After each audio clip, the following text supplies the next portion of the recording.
ருத்ர சக்கரவர்த்தி பண்ணி அபிஷேகம் பண்ணி அதில் வந்து பண்ணியிருக்காரு. அதே மாதிரி அவருடைய இதில் வந்து முக்கியமாக அதிருத்தம் பண்ணியிருக்கார். பலதடவை அதிருத்தம் பண்ணியதோடு இல்லை, 2022 அந்த புவனேஸ்வரி பட்டாபிஷேகம் அது வந்து காமாட்சி அஸ்ஸாமில் தெரியும் உங்களுக்கு. அது ஒரு ரொம்ப ஃபேமஸ் டெம்பிள் வந்து உங்களுக்கு வந்து அதை வந்து அங்கேயும் பண்ணிட்டாங்க. 9 நாள் ரிச்சுவல்ஸ் இருந்து பாராயணம் பண்ணி நவாவரண பூஜைகள்லாம் பண்ணி ஹோமங்கள்லாம் பண்ணி அங்கேயே அஸ்ஸாமில் காமாட்சி டெம்பிளில் பண்ணியிருக்காரு. இப்போ வந்து ஒரு பிரவச்சன பாடசாலை நடத்திருக்காரு. அதுக்கு வந்து ஜெகத் கல்யாண் வித்யாசனம் அப்படிங்கிற பேரில் ஸ்ரீரங்கத்தில் நடத்திருக்கார். ஏன்னா இது பரம்பரையாக பண்ணிட்டு இருக்கக்கூடிய இந்த காரியத்தை இப்போ இந்த புது ஜெனரேஷனுக்கு கொண்டு வரணும் அப்படிங்கிறதுக்காக வேண்டி அடுத்த ஜெனரேஷனுக்கு இதெல்லாம் சொல்லிக் கொடுத்துருக்காரு. பல டைட்டில்ஸ் வாங்கியிருக்காரு. ஆச்சரியமில்லை, இவ்வளோ காரியங்கள் பண்ணுறதுக்கு டைட்டில்ஸ் கொடுத்ததுங்க. அதில் வந்து பார்த்தீங்கன்னா பிரவச்சன வாசஸ்பதிங்கிற டைட்டில் வாங்கியிருக்காரு. தர்ம மார்க்க பிரச்சார ரத்னான்னு வாங்கியிருக்காரு. வியாச பாரத கேசரிங்கிற டைட்டில் வாங்கியிருக்காரு. சுபஷிதா கானம் வாங்கியிருக்கார். நிறைமொழி கொண்டல் வாங்கியிருக்கார். உபன்யாச ரத்னாகரன் டைட்டில் வாங்கியிருக்கார். இது போக மூலர் பாராயணத்தை வந்து ராமாயணத்தையும் ஸ்ரீமத் பாகவதத்தையும் பல தடவை படிச்சிருக்கார். ஜோதிஷத்திலையும் ரொம்ப கை தேர்ந்தவர். பல ஹோமங்கள் சாஸ்திரங்கள் ஆபஸ்தம்ப பூர்வம் இதெல்லாம் அப்புறம் எல்லாம் பிரயோகங்கள்லாம் பண்ணியிருக்கார். இது தவிர எல்லாத்தோட சோம யாகம்னு எல்லாம் சொல்லியிருக்கு. 1997 வந்து சோம யஜ்யம் பண்ணியிருக்கார். அது ஒரு ரேர் அண்டர்டேக்கிங். அதுக்கப்புறம் வந்து அக்னிஹோத்திரம் பண்ணியிருக்கார். அக்னிஹோத்திரம் தெரியும், சாதாரணமாக பண்ணியிருக்காரு. பிரவச்சனம் பண்ணுறதுங்கிறது ஒரு பெருசு இல்லை. இந்த பிரவச்சனத்தில் சொல்லக்கூடிய விஷயங்களை அது நடைமுறையில் கையாளமாக வந்து சொல்கிறது இன்னொரு விஷயம். சில பேர் பிரவச்சனங்கிறது அது ஒரு சும்மா ஒரு தொழில் ப்ரொஃபஷன். எப்போ வந்து பிரவச்சனத்தை பண்ணுவான், அப்புறம் போய் அவனுடைய வாழ்க்கை வரைக்கும் இந்த பிரவச்சனத்துக்கும் ஒரு கனெக்ஷன் இருக்காது. எதை சொல்கிறாலோ அந்த சொல்கிறபடியே வாழ்க்கையை நடந்து காட்டக்கூடியது ஒரு பெரிய ஒரு சுச்சுவேஷன். அதேபோல பெரிய ஒரு விஷயத்தை சொல்லி முடிச்சிருக்கேன். இந்த செங்காலிபுரம் இந்த வம்சம் இருப்பதெல்லாம் 33 தலைமுறையாக இந்த நல்ல காரியத்தை பண்ணியிருக்காங்க.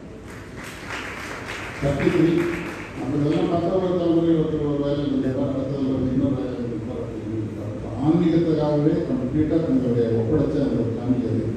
அது 33வது ஜெனரேஷன் பண்ணியிருக்காரு.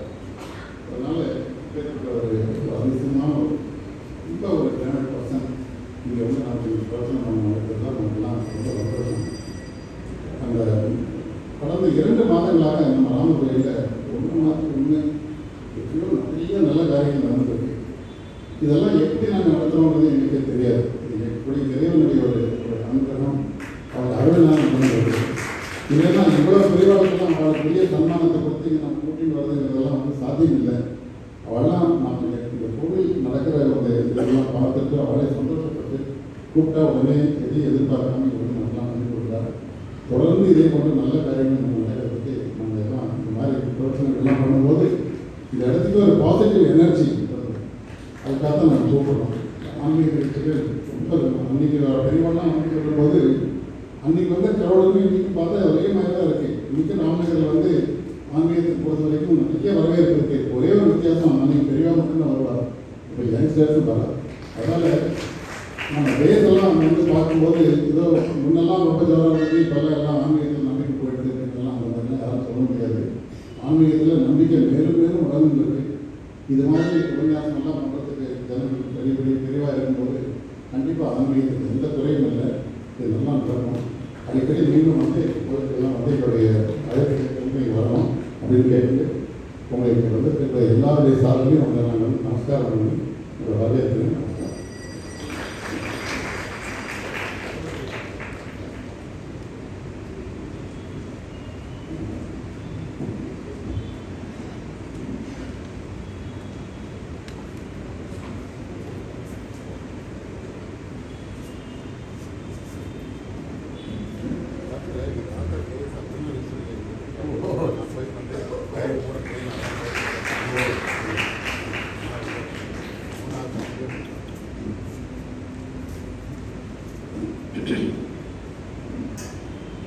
विघ्न विनायक मूर्ति की,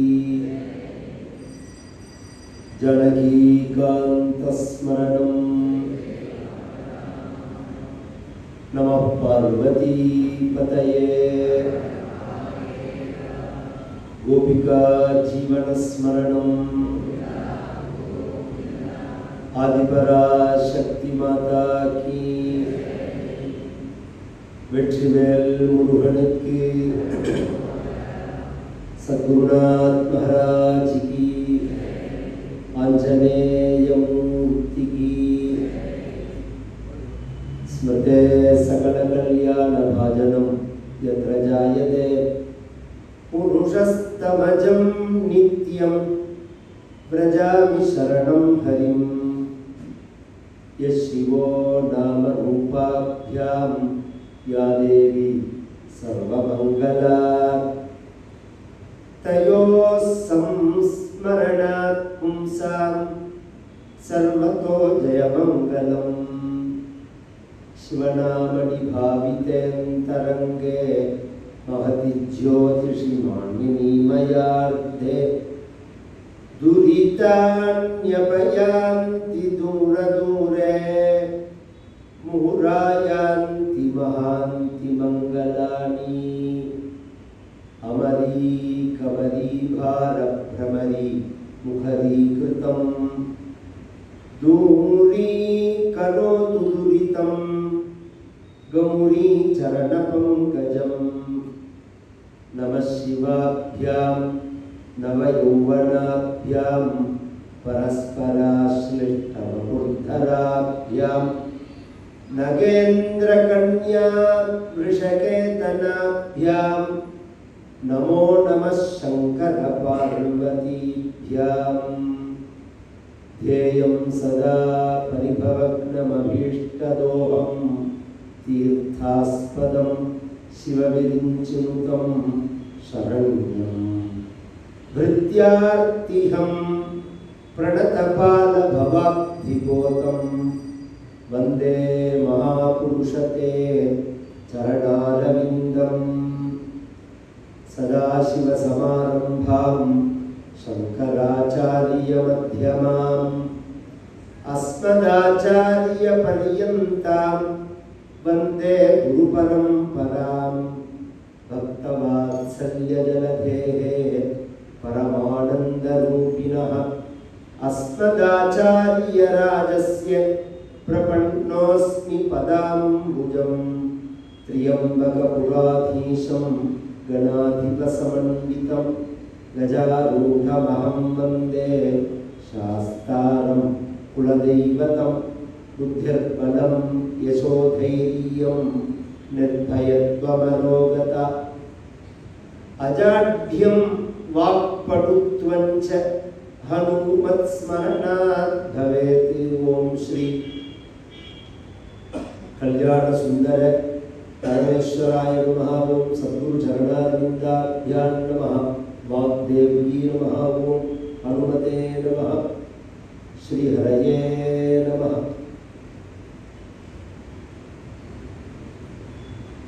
भद्रं कर्णेभिः शृणुयाम देवाः, भद्रं पश्येमाक्षभिर्यजत्राः। स्थिरैरङ्गैस्तुष्टुवागुंसस्तनूभिः व्यशेम देवहितं यदायुः। स्वस्ति न इन्द्रो वृद्धश्रवाः, स्वस्ति नः पूषा विश्ववेदाः। स्वस्ति नस्तार्क्ष्यो अरिष्टनेमिः, स्वस्ति नो बृहस्पतिर्दधातु। यश्छन्दसा वृषभो विश्वरूपः, छन्दोभ्योऽध्यमृतात् सम्बभूव। समेन्द्रो मेधया आस्पृणोतु, अमृतस्य देवधारणो भूयासं। शरीरं मे विचर्षणं, जिह्वा मे मधुमत्तमा। कर्णाभ्यां भूरिविश्रुवं, ब्रह्मणः कोशोऽसि मेधया विहितः। श्रुतं मे गोपाय। अथानः समसद्युपदे चतुष्पदे, विश्वं पुष्टं ग्रामे अस्मिन्ननातुरम्। मानो महान्तम् उत मानो अर्भकम् मानौक्षन्तम् उत मानौक्षितम् मानो वधेः पितरं मोत मातरम् प्रियामाणस्तनुवो रुद्ररीरिषः. परम करुणामूर्तिயான सर्वजगत पिताவான ஆசுதோஷியான உலகுக்கு அம்மையப்பனா உள்ள சிவபெருமானுடைய பெருமைகளை மகிமைகளை சொல்லக்கூடியதான வேத பாகத்துக்கு ருத்ரம் அப்படின்னு பெயர். பொதுவாக அதுக்கு நமக்கம்னு தான் பெயர். 11 தடவை சொன்னாதான் அது ருத்ரம்ங்கிற பெயரை அடையும். ஒரிஜினலாக அதுக்கு நமக்கம், அதுக்கு அடுத்தது சமக்கம் அப்படின்னு. ஏன் நமக்கம்னா எல்லாம் நமஸ்கார பூர்வமாக அதில் இருக்கு. திரும்ப திரும்ப நமஸ்காரம் பண்ணுறதுனால அதுக்கு நமக்கம் அப்படின்னு பெயர். இது ரொம்ப பிரசித்தியான ஒரு மந்திரம், லோகக்ஷேமத்தை கொடுக்கக்கூடியதான மந்திரம். லோகத்தில் உள்ள உலகத்தில் உள்ள உட்பாதங்கள், நமக்கு பிரத்யேகமா வர கஷ்டம் ஒரு சைடு,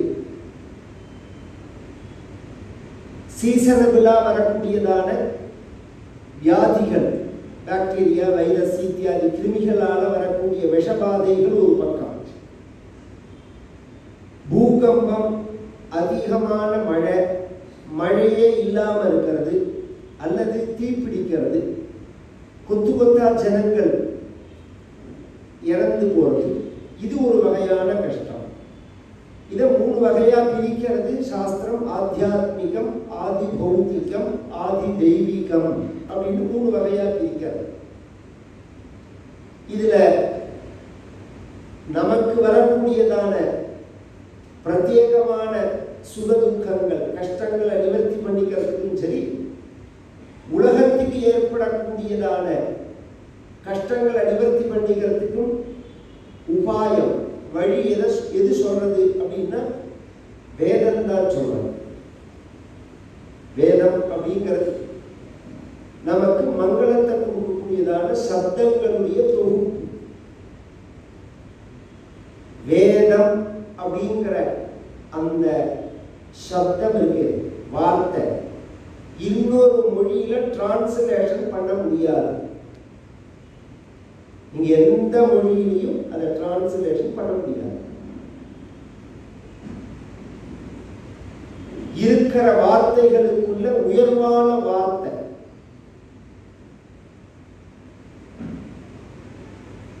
இது. நமக்கு புதிய மாதிரி சொல்லணும் அப்படின்னா வேதம்னா விதஞானேங்கிற தாத்து சப்தத்தினுடைய ரூட்ல இருந்து வந்த வார்த்தை. அறிவுன்னு எடுத்துக்கலாம் அது, அல்லது சங்கல்பம்னு எடுத்துக்கலாம், அல்லது பிளான் அப்படின்னு எடுத்துக்கலாம். வேதம்ங்கிறது சுருக்கமாக சொல்லிட்டே வர, ஏன்னா நீங்க ரெகுலரா கேட்கிற ராமாயணம் பாகவதம் மாதிரி இது இருக்காது.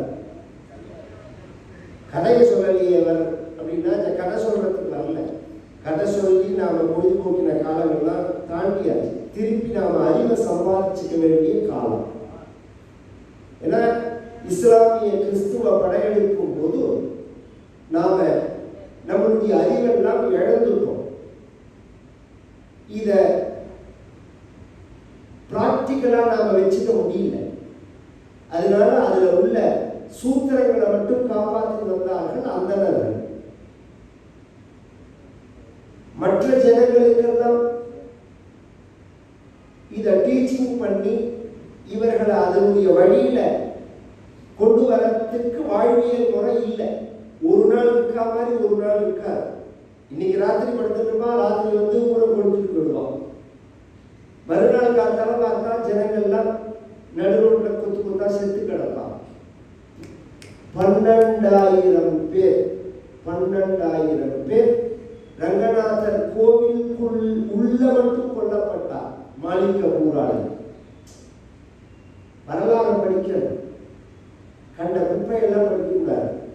நாம் எத்தனை அடிபட்டு உலகத்திலேயே அதிகமாக பாதிக்கப்பட்ட மற்றவர்களால் துன்புறுத்தப்பட்டவர்கள் இஸ்ரேல்காரன்னு சொல்லணும் கிடையாது, பாரதம் தான். அதிகமாக பாதிக்கப்பட்ட நாடும் பாரதம் தான், அதிகமாக துன்புறுத்தப்பட்ட நாடும் பாரதம் தான். எல்லாத்தையும் தாண்டி மீண்டு எழுந்து நிற்கிறதும் பாரதம் தான். உலகம் ஏற்பட்ட அன்னிலிருந்து இன்னி பரியந்தம் நம்ம மேல போர் தொடுப்பு நடந்துட்டு, இன்னி பரியந்தம் நம்ம சோத்தையே தின்னு, நம்ம ஓட்டையே வாங்கிட்டு, நம்ம கொடுத்த பதவியிலேயே உட்கார்ந்துட்டு, நம்ம தர்மத்துக்கு விரோதமா உள்ளவனே இருக்கான் அந்த ஊர்ல. இன்னி பரியந்தம் நம்ம சாஸ்திரத்தின் மேலையும் அறிவு மேலையும் எல்லாரும் நினைச்சிட்டு இருக்கா மதம்னு உடனே ஒரு அடையாளம், ஒரு நூல், ஒரு வழிபாடு, இதுதான் மதம். அதெல்லாம் மற்ற மதத்துக்கு. நம்ம மதம் வெறும் புஸ்தகம் இல்லை, இது ஒரு வாழ்வியல் முறைன்னு சுப்ரீம் கோர்ட் ஜட்ஜ்மெண்ட். இது ஒரு லைஃப், இது ஒரு லைஃப் ஸ்டைல். ஹிந்து மதம், சனாதன மதம் ஒரு லைஃப் ஸ்டைல். மனித சமூகம், மனித வர்க்கம் எப்படி முன்னேறினது, எப்படி வாழணும் அப்படிங்கிறதுக்கு வழிகாட்டியா உள்ளது. இத்தனை தாக்குதல் நம்ம மேல ஒரு 600 கிபி 13ஆம் நூற்றாண்டுல 10வது வருஷம் 13வது வருஷத்திலிருந்து ஆரம்பிச்ச தாக்குதல் 2025 வரைக்கும் நிற்கல நடந்தது. வெவ்வேறு டைப்பா நடக்கிறது. ஒரு காலத்துல நேருக்கு நேர் கையால சண்டை போட்டான், அப்புறம் ஆயுதத்தினால சண்டை போட்டான், அப்புறம் துப்பாக்கியால சண்டை போட்டான். இப்ப பொருளாதார ரீதியா சாட்டலைட், வேர்ஸ் இதெல்லாம் வந்து சண்டை போடுற மாதிரி நம்மளை தாக்குறதும் அப்படிதான் இருக்கு. இந்த மதத்தை தாக்குறவன் அத்தனை பேரையும் கவனிச்சேன்னா மற்ற மதத்துக்காரர்கள் தான். ஆனா பேரை பார்த்தா ஹிந்து மத பேரை தான் வச்சிருப்பான். ஏன்னா மற்ற மதத்து பேரை வச்சுருட்டா இவன் அந்நிய மதத்துக்காரன் நம்மளை பத்தி பேசுறான்னு நாம ஏதாவது நினைச்சுட்டு போற வேண்டும். நம்ம மேலேயே ராமசாமி குப்புசாமி பேரை வச்சுட்டு நம்மளையே வெய்வான். இன்னி பரியந்தம் எத்தனையோ வகையான ஃப்ராடு, 1-2 ஃப்ராடு இல்லை. அது ஒரு சின்ன ஒரு உதாரணம் சொல்றேன்.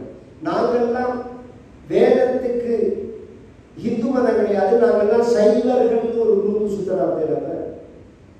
நாங்கள்லாம் சைவ மதம், நாங்கள்லாம் மாலை வழிபடக்கூடியவர். எங்க இதோ கட்டி வச்சிருக்காங்க கொள்ளையடிச்சு அந்த மாலை போய் சுற்றிட்டு வரதுதான் மாலை வழிபடக்கூடியவர்.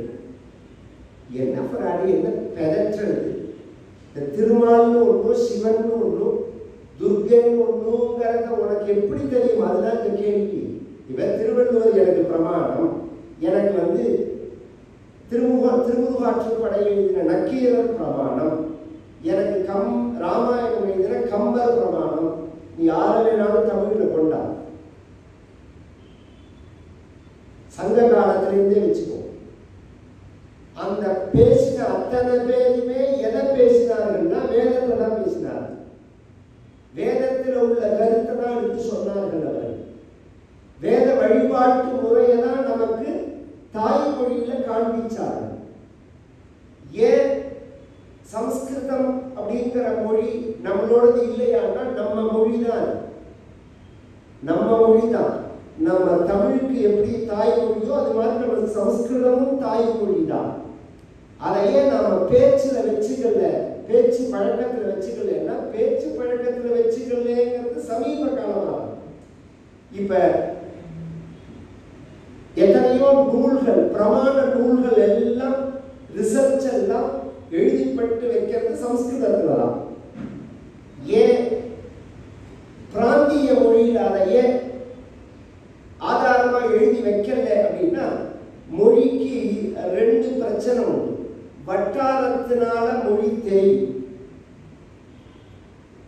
காலத்தினால தேயும். அந்தந்த வட்டாரத்துல பேசுற வட்டார பாஷைன்னு சொல்லுவாங்க. கொங்குல வந்தா இவ கோபப்படுறது கூட கொஞ்சம் மாதிரி இருக்கும் பேசுறது. கோபப்பட்டு கத்தன வார்த்தை கூட கொங்கு தமிழ் கொஞ்சம் மாதிரி இருக்கும். மெட்ராஸ்ல அவன் கொஞ்சதே வெய்யற மாதிரி அந்த தமிழ். தஞ்சாவூர் பெற்றா நக்கலா இருக்கும் அந்த தமிழ். பார்த்தா 2 அர்த்தம், எல்லா வார்த்தைக்கும் 2 அர்த்தம் இருக்கு. அது புரிஞ்சாதான் புரியும். திருநெல்வேலி போனால் சுத்த தமிழா இருக்கும். இலங்கை, கேரளா, திருநெல்வேலியில் ஓரளவு மேட்ச் ஆகும். இது ஒரு தமிழுக்கே இத்தனை வித்தியாசம் இருக்கு. ஒரு தமிழ்நாட்டிலே திருநெல்வேலி தமிழ்ங்கிறோம், கொங்கு தமிழ்ங்கிறோம், தஞ்சாவூர் தமிழ்ங்கிறோம், நாத்தார்காடு தமிழ் அப்படிங்கிறோம். இதை தவிர செட்டியார் தமிழ்ங்கிறோம், பிள்ளைமார் தமிழ் அப்படிங்கிறோம், ஐயங்கார் தமிழ், ஐயர் தமிழ். இதில் வேற பேசுறதுல எத்தனை வித்தியாசம். அப்போ ஒரு மொழி எப்படி சிதைகிறது? ஒன்று காலத்தினாலேயும் சிதை. இது மாதிரி சிதைக்க முடியாததான ஒரு மொழி தான் சமஸ்கிருதங்கள். உங்களுக்கு காலத்தினாலேயும் நீங்க சிதைக்க முடியாது, பேச்சினாலையும் சிதைக்க முடியாது. ஏன்னா நீங்க புதுசா ஒரு சப்தத்தை அதுக்குள்ள ஆட் பண்ண முடியாது. இப்ப நம்ம பேசுறத ரொம்ப நம்மளுடைய வாழ்க்கை முறை மாறி போயிடுதுன்னு சொல்ல வரேன். அந்த காலத்துல அண்ணா, அம்மா, மாமா, அப்பா, தம்பி, அக்கா இப்படிதான் கூப்பிடுவாங்க. இப்ப நேற்று ராத்திரி 9 மணிக்கு ஒரு கொரியர்காரன் ப்ரோ கொரியர் கொண்டு வந்துருக்கேங்க. யாரா ப்ரோன்னு எவனுக்கு எவன்டா ப்ரோ? அது என்ன அர்த்தமே எனக்கு புரியல. ஃபஸ்ட்டு தூக்க கலக்கத்தில் வேற ப்ரோ அப்படின்னா இவன் என்ன சொல்கிறான்? நம்மளை என்ன முதல்ல 2-3 தடவை கேட்டுட்டேன். யார் நீ? நான் கொரியர் கொண்டு வந்திருக்கேன். 9 மணிக்கு நான் கொரியர் கொண்டு வருவா. நான் என்ன பண்ணுறது? எல்லா இடத்துலையும் போயிட்டு வந்திருக்கேன் ப்ரோ. திரும்பி அவன் ப்ரோங்க. அப்புறம் தான் காலத்தால் குழந்தைகிட்ட கேட்டேன், ப்ரோன்னா என்னென்னா பிரதருங்கிறதுக்கு தான் ப்ரோவா.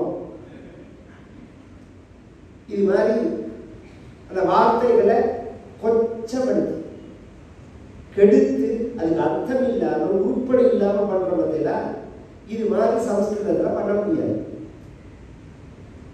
சமஸ்கிருதத்துக்குள்ள ஒரு வார்த்தையை நீங்க கொடுத்தேன்னா அதுக்கு ரூட் என்னன்னு கேட்கும். ஒன்று சப்த ரீதியா வரணும், அல்லது தாது ரீதியா வரணும், அல்லது அன்வய ரீதியா. இது இந்த சப்தமா வரும், அவ்யக்தமா வரும். இந்த 3க்குள்ளதான் அந்த சப்தம் வரும். சப்த ரீதியா சொல்லணும்னா அகாராந்தமா, இகாராந்தமா, ஆகாராந்தமா அப்படின்னு கேட்கும். 7 விபக்தி சொல்லி ஆகணும். அதுக்கு நீங்க ராமா அப்படின்னு சொல்லணும். ராம ராமோ ராமா, ராமம் ராமோ ராமா, ராமேண ராமாபியாம் ராமே, ராமாய ராமாபியாம் ராமேபியா, ராமாது ராமாபியாம் ராமேபியா, ராமஸ்ய ராமயோக ராமாணாம், ராமே ராமயோக ராமேஷு. இப்படி சொல்ல வரணும். வந்தாதான் அந்த சப்தத்தை ஆட் பண்ண முடியும். இல்லை தாதுவா சொல்லணும்னா பவதி, பவதா, பவந்தி, பவசி, பவதா, பவத, பவாமி, பவாமஹா, பவாமஹா. பவதினா இருக்கிறாய், இருக்கிறாய், இருக்கிறேன். இந்த 3 விஷயம் இப்படி வரும். அது தாதுன்னு பேர்.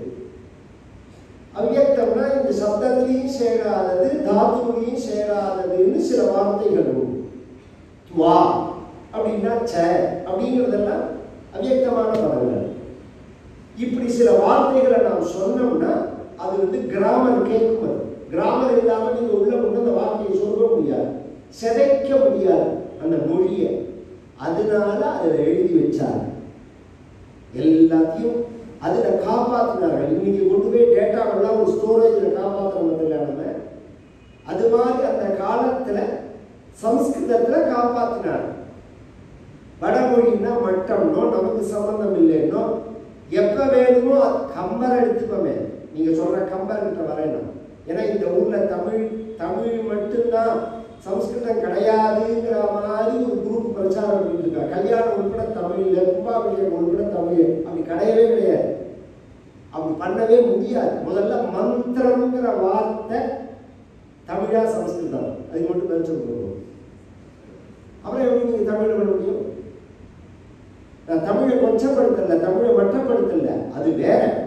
சக்கரை பொங்கல் வேற, புளியஞ்சாதம் வேற. ரெண்டையும் நீ ஒன்னா பண்ண முடியாது. அதுதான் சொல்ல வர. சக்கரை பொங்கலுக்குள்ள டேஸ்ட் தனி, புளியஞ்சாதத்துக்குள்ள டேஸ்ட் தனி. தனித்தனியாக அதை அனுபவிக்கணுங்கிற மாதிரி தமிழ் உயர்ந்த மொழி. நாம் இருந்த மொழிகளே தமிழ் போல் அப்படின்னு பாரதியார் சொன்னாங்கன்னா சத்தியம். அது அந்த அந்த அழகு இருக்கு பாருங்க. அந்த தமிழ் இன்னைக்கு தமிழ் தமிழ் சொல்றவனுக்கு அந்த தமிழ் பேச தெரியுமா? பாராளும் படர் செல்வம் பரத நம்பிக்கை அருளி ஆராவன் விளையவனோடு அருள் காலம் அடைந்தவனே சீராலும் வரை மாறுவா திருக்கண்ணபுரத்தரசே தராலும் நீள்மொழி எந்தாசரதி தலையோ ஆழ்வார்கள் கொஞ்சம் தமிழ்.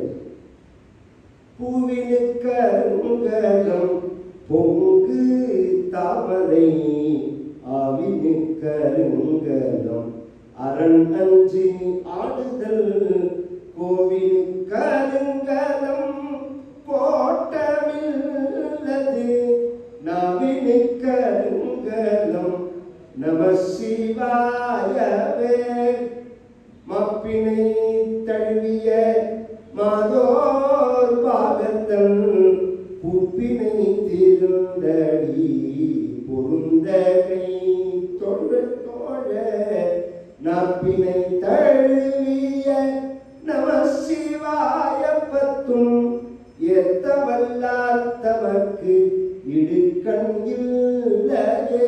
இது தமிழ். அது தனியா அனுபவிக்கணும். ஆனா இதெல்லாம் ஸ்தோத்திரம்னு பேரு, மந்திரம் கிடையாது. சப்ஜெக்டுக்கு சம்பந்தம் இல்லாத பேசல. பொதுவா ஒரு பொருள், அதுக்கு ஒரு சொல்லு, சொல்லு பொருள் கவனிச்சு கேட்டுவாங்க. தூக்கம் வந்தா தூங்கி போகும். ஏன்னா இந்த பேசுற விஷயங்கள் தூக்கத்துலதான் கொண்டு ரொம்ப உன்னிச்சு ஒரு விஷயத்தை கேட்க நாம முயற்சி பண்ண அது புரியலேன்னு வச்சுக்கோங்க, தூக்கம் வந்துடும். ஆனா புரிஞ்சுக்கணும். சொல்லு பொருள். ஒரு பொருள் அப்படின்னா ஒரு சொல்லு, ஒரு சொல்லுன்னா இது ஒரு பொருள். இது உலகத்துல பிரியாத சொல்லும் பொருளும் போலே வாகர்த்தாவிவ சம்பிருத்தம் வாகர்த்தம் பிரதிபத்தையே. காளிதாசன் சொல்றான், பரமேஸ்வரனும் பார்வதியும் எப்படி பிரியாதவர்கள்னா சொல்லும் பொருளும் போலே பிரியாதவர்கள் அப்படின்னு. அந்த சொல்லு ரெண்டு வகையா வரும். இப்ப இதுக்கு என்ன பெயர்? இதுக்கு மைக்குன்னு பேர். இங்க இருக்காரே லிங்கம், சிவலிங்கம், அவருக்கு லிங்கம்னு பெயர்.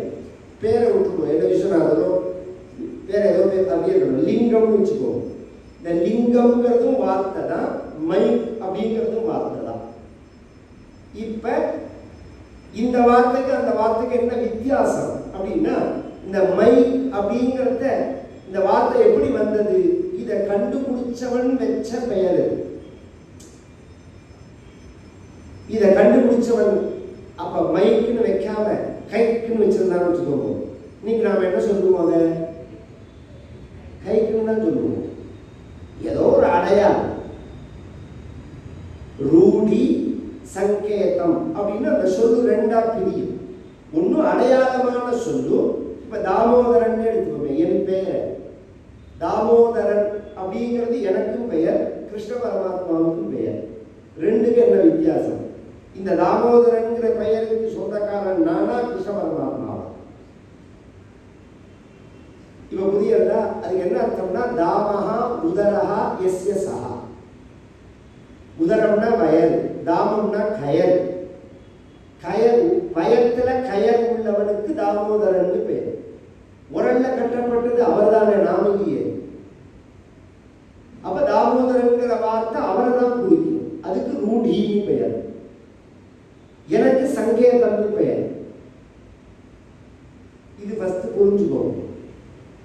இந்த சிருஷ்டி இருக்கே, இந்த சிருஷ்டியானது எப்படி உண்டானது, இந்த படைப்புங்கிற தொழில் எப்படி உண்டானது அப்படின்னு நம்ம சாஸ்திரம் சொல்றதுன்னா, ஆத்மன ஆகாச சம்பூதா ஆகாசாத் வாயு வாயோரக்னி அக்னேராபஹ அத்ய பிருத்திவி பிருத்திவ்யா ஓஷதயः ஓஷதீத்யோன்னம் அண்ணான் புருஷா. முதல்ல அவ்யக்தம், ஒண்ணுமே கிடையாது, ஒண்ணுமே கிடையாது. பிரகிருதி, மாய, அவ்யக்தம். அதுக்கு முன்னாடி இருக்கிறவன் பரமாத்மா. அவ்வளவு தூரம் போக வேண்டாம், அவன் புரிஞ்ச லெவல்ல பேசுவோம். அவ்யக்தம்னா ஒண்ணுமில்லை அப்படின்னா ஒண்ணுமில்லாததிலிருந்து ஆகாசம் தோன்றது. ஆகாசம்ங்கிறது ஸ்பேஸ். ஸ்பேஸ் அப்படிங்கிறது ஆகாசம்னு சமஸ்கிருதத்தில் சொன்னாலும் புரியும், ஸ்பேஸ் சொன்னாலும் புரியும். இந்த ஆகாசம் அவ்யக்தத்திலிருந்து வந்தது அப்படின்னு சொல்லணும். மற்ற மதங்கள்லையும் உற்பத்திக்கு காரணம் கிறிஸ்துவ மதம், இஸ்லாமிய மதங்கள்லாம் நம்மளோட தத்துவ ரீதியா டிராவல் பண்ண முடியாது. அதெல்லாம் ஆரம்ப எல்கேஜி மதம். ஓரளவு நம்மளோட தத்துவ ரீதியா டிராவல் பண்ற மதம்ங்கிறது பௌத்த மதம், ஜெயின மதங்கள்லாம், சாங்கிய மதங்கள்லாம் வரும். நம்ம மதத்திலேயே நியாய மதம் இருக்கு, வையாகரண மதம் இருக்கு, ஜோதிஷ மதம் இருக்கு, மீமாம்சா மதம் இருக்கு. சப்தம்தான் காரணம்னு ஒரு மதம், ஒரு சாஸ்திரம் சொல்றது. அணுதான் காரணம், இந்த உலகத்தினுடைய தோற்றத்துக்கு காரணம்ங்கிறது. இந்த ஆகாசம் தோற்றத்துக்கு முன்னாடி அங்க என்ன இருந்தது அப்படின்னா அவ்யக்தம்னு சொன்னேன். அவ்யக்தம்னா ஒரு வியக்தமடையாத நிலை. இப்ப உதாரணம், இப்ப எல்லாரும் உட்கார்ந்துட்டு ஹால்ல சேர் போட்டுருக்கு, எல்லாரும் இருக்கு. இப்ப கண் லைட் இருக்கிறதுனால கண்ணுக்கு தெரியாது. இப்ப கதவுக்கு சொன்னா எல்லாரும் போயிட்டு சேர் மட்டும் இருக்கு, லைட் எல்லாம் அணைச்சுட்டான்னா, இல்ல இப்பயே கரண்ட் போய் லைட் எல்லாம் அணைச்சு போயிடுதுன்னு வச்சுக்கோங்களேன். அப்போ ஒண்ணுமே கண்ணுக்கு தெரியலைன்னா அப்போ ஒண்ணும் இல்லைன்னு அர்த்தமா? இல்ல, நம்ம கண்ணுக்கு தெரியல. கண்ணுக்கு தெரியாத நிலை, கண்ணுக்கு தெரியற நிலை. புரியுற மாதிரி சொல்றேன். இது அப்படியே இங்கிலீஷ்ல ரெண்டா பிரிச்சுட்டாங்க, எனர்ஜி, மேட்டர். கண்ணுக்கு தெரியறதுக்குலாம் மேட்டர்னு பேரு, கண்ணுக்கு தெரியாததுக்குலாம் எனர்ஜி அப்படின்னு பேரு. நம்ம சொல்றது வேற, அவன் அதுக்கு மேல அப்படி சொல்றது யாரு? நாம எப்படி சொல்றோம்னா அந்த வெக்தமடையாத நிலை, வெளிப்படையாகாத நிலை. இன்னும் ஈஸியா புரியுறாங்க. சாஸ்திரம் நாலெட்ஜ் தேவை. ஒரு குயவனார் ஒரு மண்ணை எடுத்து ஒரு பானை பண்ணணும்னு நினைக்கிறார். பானை பண்ணணும் அப்படின்னு மனசுல நினைக்கிறார். மண்ணையும் கொண்டு வரல, பானையும் பண்ணல. பானை இருக்கா இல்லையா?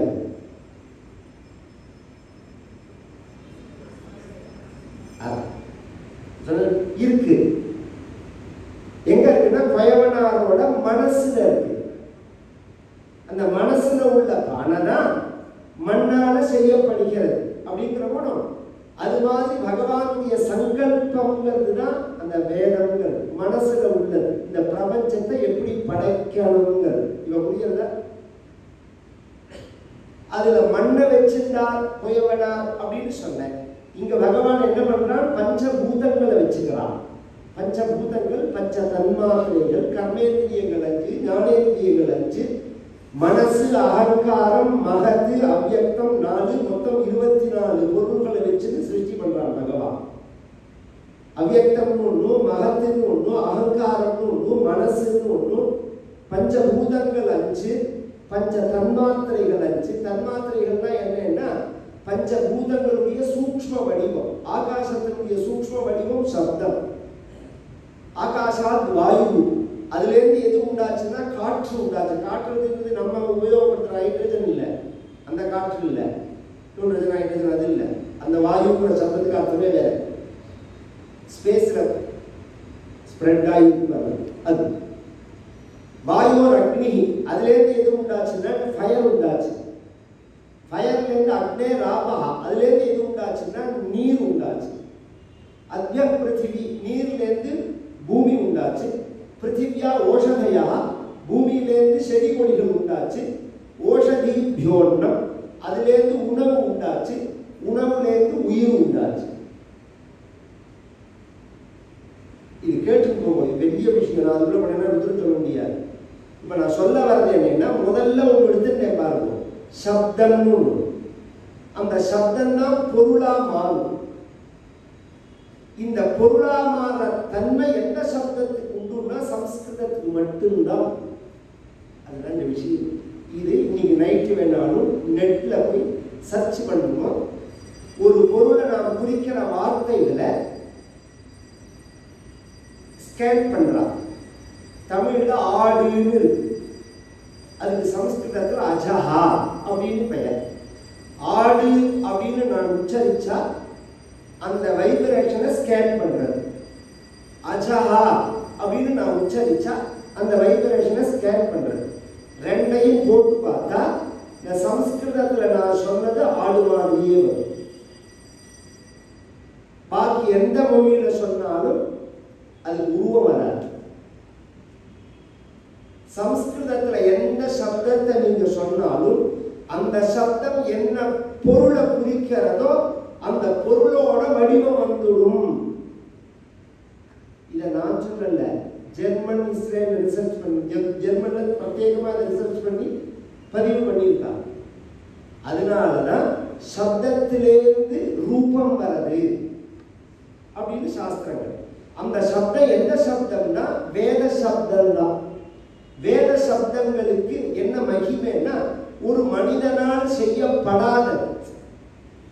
மற்ற எல்லாம் மனிதர்களால் செய்ய அபௌருஷயம் பௌருஷயம்னு சாஸ்திரம் ரெண்டு வகையா பிரியும். பௌருஷயம்னா மனிதர்கள் செய்யறது. மனிதர்கள் செய்யாததான வார்த்தைகள் எது, மனிதர்கள் உண்டாக்காததான வார்த்தைகள் எது அப்படின்னா வேதம் மட்டும்தான். அதுதான் எழுதாக்கிழவின்னு பேர். தமிழ்ல சொல்றோம், எழுதாக்கிழவி மறை அப்படின்னு சொல்றோம். என்ன மறைனா என்ன? மறைனா வேதம்னு தெரியும், அதுக்கே அந்த பெயர் வந்தது.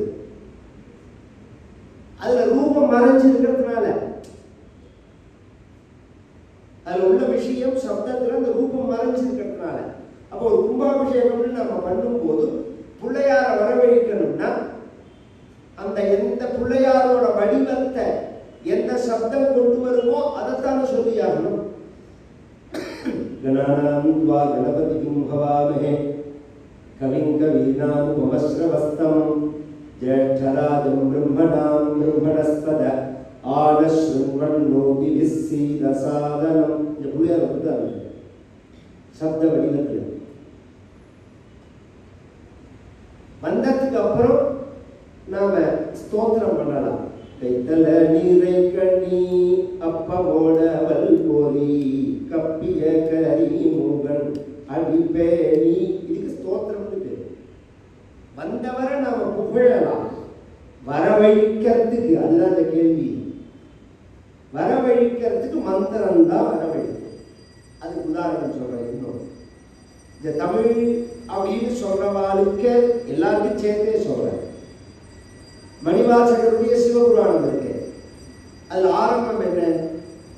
நம சிவாய வாழ்க நாதந்தால் வாழ்க இவை பொழுதும் என் நெஞ்சில் நீங்காதான் தாழ் வாழ்க. இப்படி சொல்லிட்டே போறார். முதல்ல ஆரம்பிக்கிறார். எப்படி ஆரம்பிக்கிறார்? நம சிவாய வாழ்க அப்படிங்கிறார். அந்த வார்த்தையே போடுறாருங்க. சிவனே வணக்கம் உனக்கு அப்படிங்கிறாரு. அதுலயும் சிவனேங்கிற வார்த்தை தமிழ்ல. இந்த வணக்கம் உனக்குங்கிறது வேணா தமிழ் சொல்லலாம். நீங்க சிவன்கிற வார்த்தை சிவம்ங்கிறது சம்ஸ்கிருத சொல்லா தமிழ் சொல்லா. அது மந்திரம். நம சிவாய சிவதராய அப்படின்னு வேதம் சொல்றது. நான் சொல்ல போற ருத்ரத்துல வருவது. அப்ப நமசிவாய அப்படிங்கிறது மந்திரம். அந்த மந்திரத்தை நீங்க அந்த மந்திரத்தை மந்திரமா தான் சொல்லி ஆகணும். ஏன்னா அந்த மந்திராதீனம் து தெய்வதம் தெய்வாதீனம் ஜெகத் சர்வம் மந்திராதீனம் து தெய்வதம் தன்மந்திரம் பிராமணாதீனம் பிராமணா மம தேவதா அப்படின்னு ஒரு அப்ராமணர் சொல்றாரு. போஜன்கிற ராஜா உலகம் முழுக்க எதுக்கு கட்டுப்பட்டு இருக்கு? மந்திர தெய்வத்துக்கு கட்டுப்பட்டு இருக்கு. நம்ம கையில கிடையாது. என்ன வேணாலும் பேசலாமே தவிர மைய குத்திட்டு ரிசல்ட் படபடப்போட உட்கார்ந்துதான் இருக்கும். என்ன ஆகுன்னு தெரியாம என்ன ஆகுன்னு யாருக்குமே தெரியாது. தெய்வாதீனம் ஜெகத் சர்வம். உலகம் முழுக்க தெய்வத்துக்கு கட்டுப்பட்டு இருக்கு. அந்த தெய்வமானது மந்திராதீனத்து தெய்வதம், மந்திரத்துக்கு கட்டுப்பட்டது.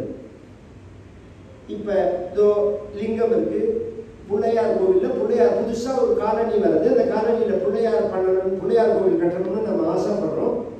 இன்னும் எங்க பிள்ளையார் சிலை கிடைக்கும் அப்படின்னா, எங்கேயோ மலை அடிவாரத்துல சில சிற்ப கூடங்கள்லாம் இருக்கு. அங்க போய் பார்த்தா ஒரு சிற்பி ஒரு சிலை மேல உட்கார்ந்து செதுக்கின்னு இருக்காரு. இது என்ன சிலைன்னா பிள்ளையார் சிலைங்கிறார். அது பார்க்கறதே முக்காவாசி வந்திருக்கு, இன்னும் காவாசி தான் ஒர்க்கு பாக்கி இருக்கு. உடனே அதுக்கு அட்வான்ஸ் கொடுத்துருவோம். நாங்கள் அவன் அழுக்கு துண்டை மூலகச்சமாக கட்டிட்டு 2 காலையும் தூக்கி அது மேலே வச்சு உளியால் டப்பு டப்பு டப்புன்னு அதை அடிச்சுட்டு இருக்கார். அந்த பிள்ளையாருக்கு அட்வான்ஸ், அந்த சிலைக்கு அட்வான்ஸ் கொடுத்துட்டு வந்துட்டோம்.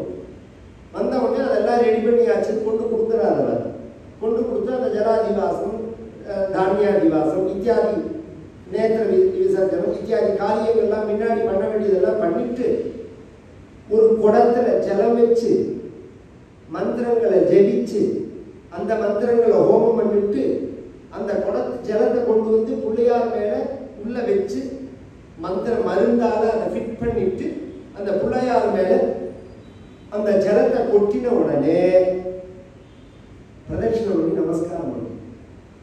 அந்த சிற்பியே பிரதட்சிணம் பண்ணி நமஸ்காரம் பண்றார். யார் அந்த சிலையை வடிச்சாலோ அவரே அதை தொட முடியாது.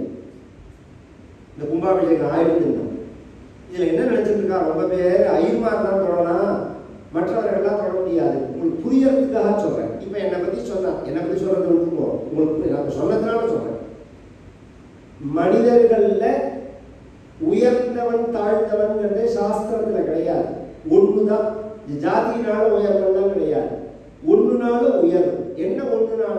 தஸ்மாத் யஜமானோ அயஜமானாதுத்தரஹ அப்படிங்கிறது. யாகம் பண்ணாதவர்களை காட்டிலும் யாகம் பண்ணினவர்கள் உயர்ந்தவர்கள். அயஜமானாதி யஜமானஹா உத்தரஹ. அந்த யாகம் பண்ணினவர்களுக்கு தான் யஜமானி பெயர். யஜ பூஜனேன்னு தாது. இன்னைக்கும் தமிழ்நாட்டில் உயர்ந்தவர்களை குறிக்கிற வார்த்தையா நாம எதை வச்சிருக்கோம்? யஜமா. ஜெயமுட வரல, எசமாங்கலாம்.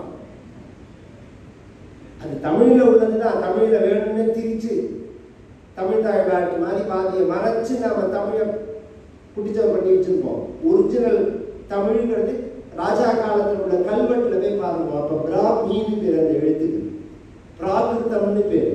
அந்த தமிழ் எங்களுக்கு படிக்க தெரியும். எங்களுக்கு இதோ எழுதியிருக்கேன் பாருங்க. இந்த தமிழ் நீங்க எழுதுவேடா படிப்பேடா? இதோ எழுதி வச்சிருக்கேன். இந்த தமிழ் தான் எனக்கு எழுதவும் தெரியும், படிக்கவும் தெரியும். இதுக்கு கிரந்தம்னு பேர். இப்ப கிரந்தம்னு சொல்றோம் நான். இது இன்னும் எங்கள்கிட்ட தான் இருக்கு எழுதி படிக்கிறது. நாங்க தான் காப்பாற்றணும் அதை.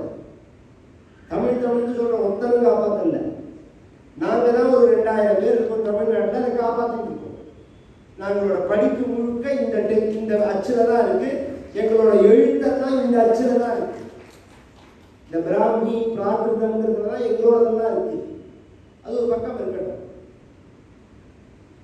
அந்த எஜமான்னு யாகம் பண்ணினவருக்கு சொல்றோமோ, எஜமான்னா உயர்ந்தவன். அதுல வேற சின்ன எஜமா பெரிய எஜமான்னு வேற சொல்லலாம். அதெல்லாம் போட்டோம். அந்த எஜமான் அப்படின்னு சொல்றது நாங்கள் தான். 100 ஏக்கர் வச்சிருந்ததுனால அவன் எஜமான் கிடையாது. யாகம் பண்ணி சோமயாகம்னு ஒரு யாகம், அந்த யாகம் பண்ணினாதான் அவனுக்கு எஜமான்னு பேர். சோமயாகம் பண்ணினவர்களுக்கு எஜமானன்னு பெயர். எல்லாரையும் காட்டிலும் அவர்கள் தான் உயர்ந்தவர்கள். அப்படி உயர்ந்தவர்களான நாங்களே கும்பாபிஷேகமான கோவிலுக்குள்ளவே அந்த பிள்ளையார தொட முடியாது. இதுல இருந்தே தெரிஞ்சுக்கலாம், பிராமண அப்பிராமண துவேஷம் கிடையாதுங்க. அதுக்கு உள்ளவா சிவாச்சாரியார் மட்டும்தான். அந்த ரைட்ஸ் உள்ளவர்கள் சிவாச்சாரியார்கள் மட்டும்தான், ஆதிசைவர்கள் மட்டும்தான். ஒன்னொன்றுக்கு ஒரு ரைட்ஸ் சொல்றோம். ஆகம முறைப்படி பிரதிஷ்டைனா அவர்கள் தான் தொடலாம். வைதிக முறைப்படினா நாங்கள் தொடலாம். தாந்திரீக முறைப்படினா நம்பூதிரி தான் தொடலாம். நானும் தொட முடியாது, சிவாச்சாரியார் தொட முடியாது. வைகானச முறைப்படி உள்ள பூஜையில பாஞ்சராத்திர முறைப்படி உள்ள பட்டாச்சாரியார் அதை தொட முடியாது. வைகானசம் பாஞ்சராத்திரம்னு வைஷ்ணவத்திலே 2 சாஸ்திரம் இருக்கு. அதுல வைகானச ரீதியா பிரதிஷ்டை பண்ணியிருந்தா பாஞ்சராத்திரக்காரா தொடக்கூடாது. இது அதுக்குள்ள நியமம். அதுக்கு நியமம்னு பேரே தவிர உயர்ந்தவன் தாழ்ந்தவன்கிற எண்ணம் கிடையாது. இது எல்லாரும் புரிஞ்சுக்கணுங்கிறதுக்காக சொல்றேன். ஜாதி இல்லாதது கிடையாது. ஒன்று.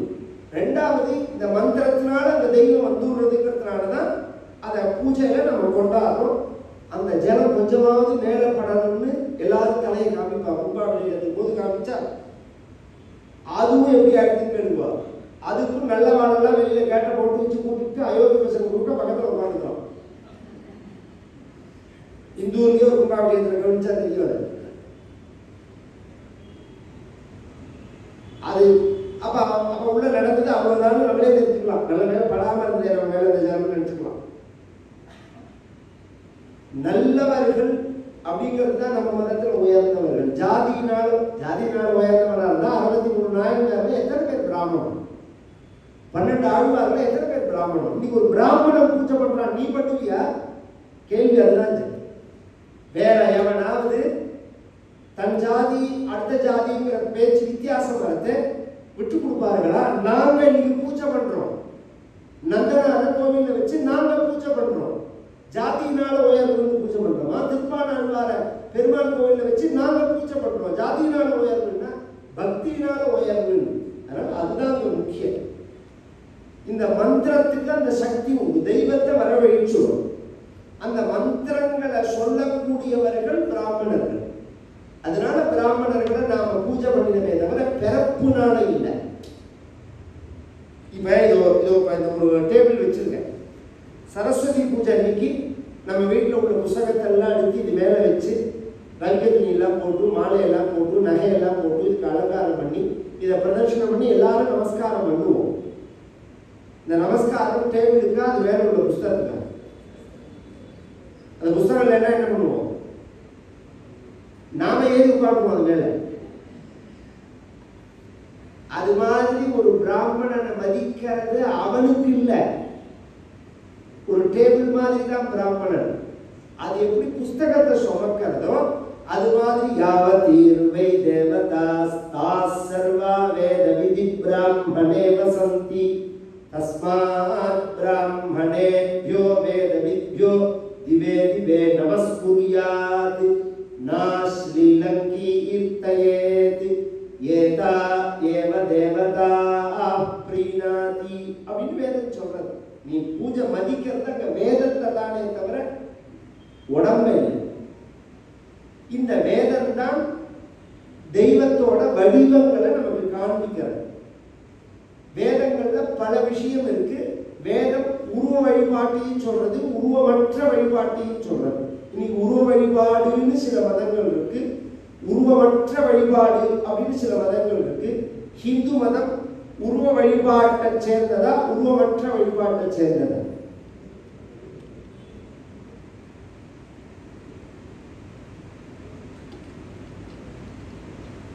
சொல்லுங்க. எது எந்த செயலை சேர்ந்தது? ரெண்டையும் சேர்ந்தது.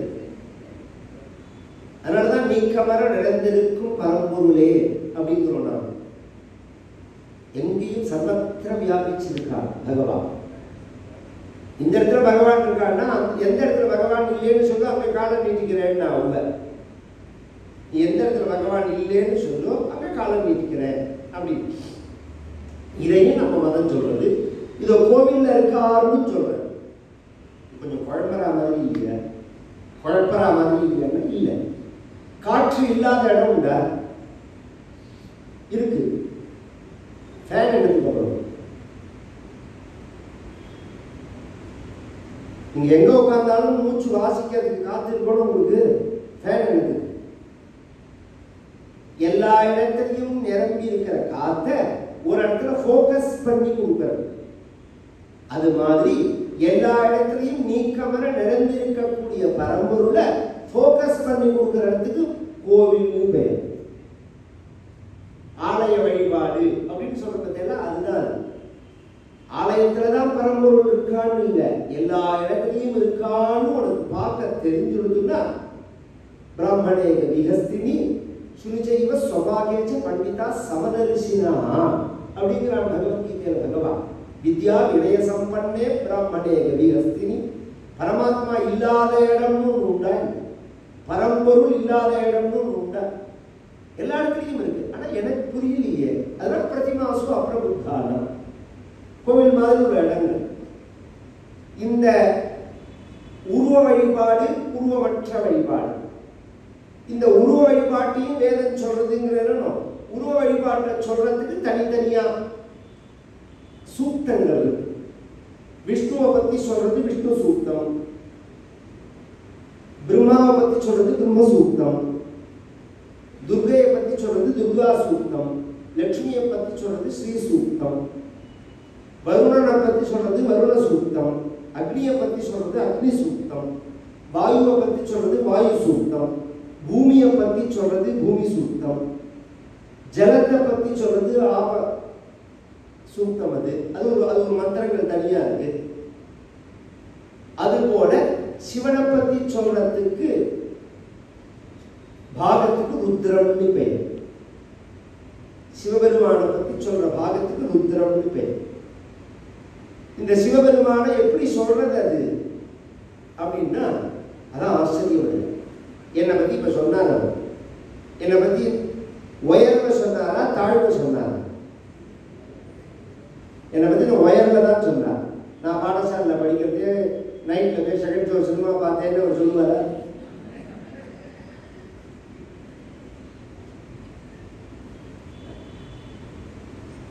அது அந்த வயசு இல்ல. நான் தான் சொல்லுவேன்.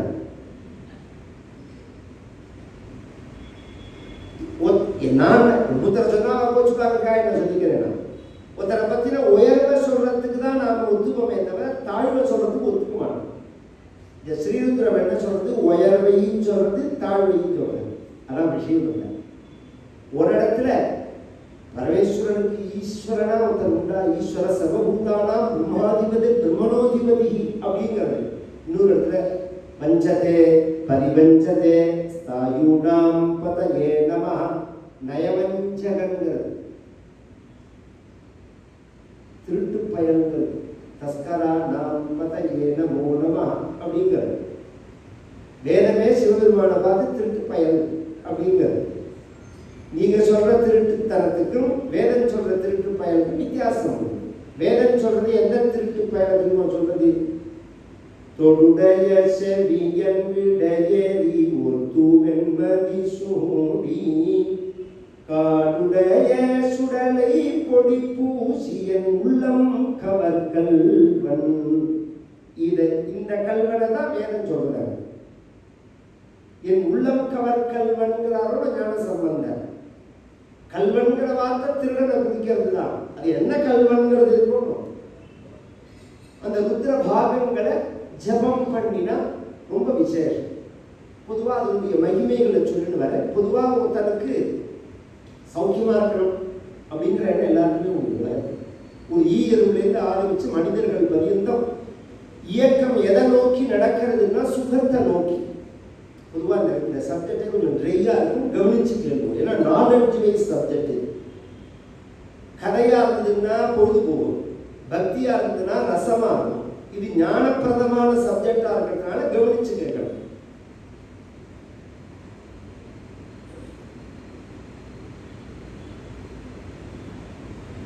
ருத்ரமே சிவபெருமானை பத்தி விசேஷமா சொல்றது அப்படின்னு சொன்னேன். இந்த பாகங்கள் மனிதர்கள் எதை நோக்கி இயங்குகிறார்கள்? சுகத்தை நோக்கி. மனிதர்கள் இல்ல, உலகத்தில் உள்ள எல்லா உயிரினங்களும் எதை நோக்கி இயங்குறது? ஒரு காக்கா காத்தால 5:30 மணிக்கு காக்கான்னு கத்தி பறக்கிறது. ஒரு எறும்பு இங்கேருந்து ஒரு பெரிய அரிசியை நெல்லை தூக்கிட்டு அவ்வளவு தூரம் ஓடுறது. அதே மாதிரி நாமும் தின்னது திங்கிறது தெரியாம பைக்கு தூக்கிட்டு ஓடுறோம். காத்தால காரை தூக்கிட்டு ஓடுறோம், பஸ்ஸில் ஓடுறோம், ரயிலில் ஓடுறோம். 30 வருஷம் 40 வருஷம் எழுத்து 4 கிழமை பார்க்காம ஓடிட்டோம். இப்படி திரும்பி பார்த்தா என்ன மிச்சம்? 40 வருஷம் ஓடினமே வாழ்க்கையில என்ன மிச்சம்னா பிளாஸ்டிக் பக்கெட்டு மக்கும் தான் மிச்சம். வீட்டில் வச்சிருக்க பாருங்க, அதுதான் மிச்சம். 40 வருஷம் வாழ்க்கை போயிடும், 50 வருஷம் வாழ்க்கை போயிடும். அருமையான வாழ்க்கை. நான் சௌக்கியமா இருக்கிறதுக்கு தான் சார் ஓடிட்டேன். சரி, 2 கேள்வி. நீ சௌக்கியம்னு எதை நினைக்கிற? இத்தனை நாள் உழைச்சையே அந்த சௌக்கியம் உங்கள்கிட்ட கிடைச்சுதா? உனக்கு கிடைச்சுதா? 3வது கேள்வி, உனக்கு கிடைச்ச சௌக்கியம் உன்னை விட்டு பிரியாம இருக்கா? யாராவது பதில் சொல்ல முடியுமா? ஏன்னா முதல்ல எது சௌக்கியம்னே நமக்கு தெரியாது. நாம எதை சௌக்கியமா நினைக்கிறோம் தெரியுமோ? ஒரு கஷ்டத்துக்கும் இன்னொரு கஷ்டத்துக்கும் நடுப்புல உள்ள கேப் இருக்கிறதுல அதை சௌக்கியம்னு நினைக்கிறோம். ஞாயிற்றுக்கிழமை மாதிரி சனிக்கிழமை இருந்தா புழிஞ்சு எடுத்துட்டான், திங்கக்கிழமையிலேருந்து புழிய போறான் திருப்பி. ஞாயிற்றுக்கிழமைக்கு என்னமோ அப்படியே ஃப்ரீடமா 2000 போட்டு என்ன மாதிரி போனவன் யாருன்னு காமிக்கிறது. எழுந்தோம், குளிச்சோம், ஒரு சந்தியாந்தரம் பண்ணோம், கோவிலுக்கு போனோம், ஜெபம் பண்ணினோம், ஒரு ஸ்தோத்திர பாராயணம் பண்ணினோம்னு இல்லை. திரும்பி பார்த்தா 30 வயசு சரியா போயிடும். அப்புறம் உடம்பு சொன்னதை கேட்காது. ஏற்கனவே நன்னா இருந்தாலே, நல்ல சாப்பாடு சாப்பிட்டாலே உடம்பு சொன்னதை கேட்காது. விஷம், இப்போ சாப்பிட்றது முழுக்க விஷம். உடம்பு என்னத்தை சொல்றதை கேட்கு. பொசுக்குன்னு எப்படி மேலே பார்க்கறதே பூசணிக்காய் நன்னா இருக்கும். பூசணிக்காயை மட்டும் நீங்க மற்ற கறிக்காய் மாதிரி வெளியிலேருந்து பார்த்து வாங்க முடியாது, நறுக்கினா தான் தெரியும். அது மாதிரி டாக்டர்கிட்ட போனப்பறம் தான் டபார்னு ஒரே நாளில் சொல்லுவேன், 1 வாரம் தான் இருப்ப.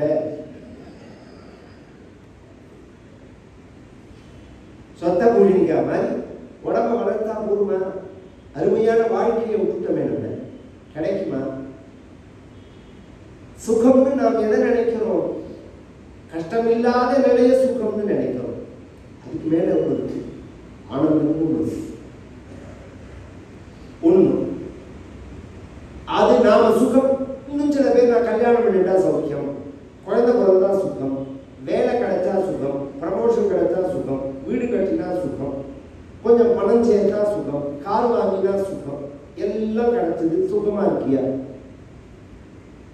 அடுத்த கேள்வி, சுகமா இருந்தா காரை விட்டு நீ ஏன் இறங்குற? காலையே உட்காந்து வேண்டியதானே.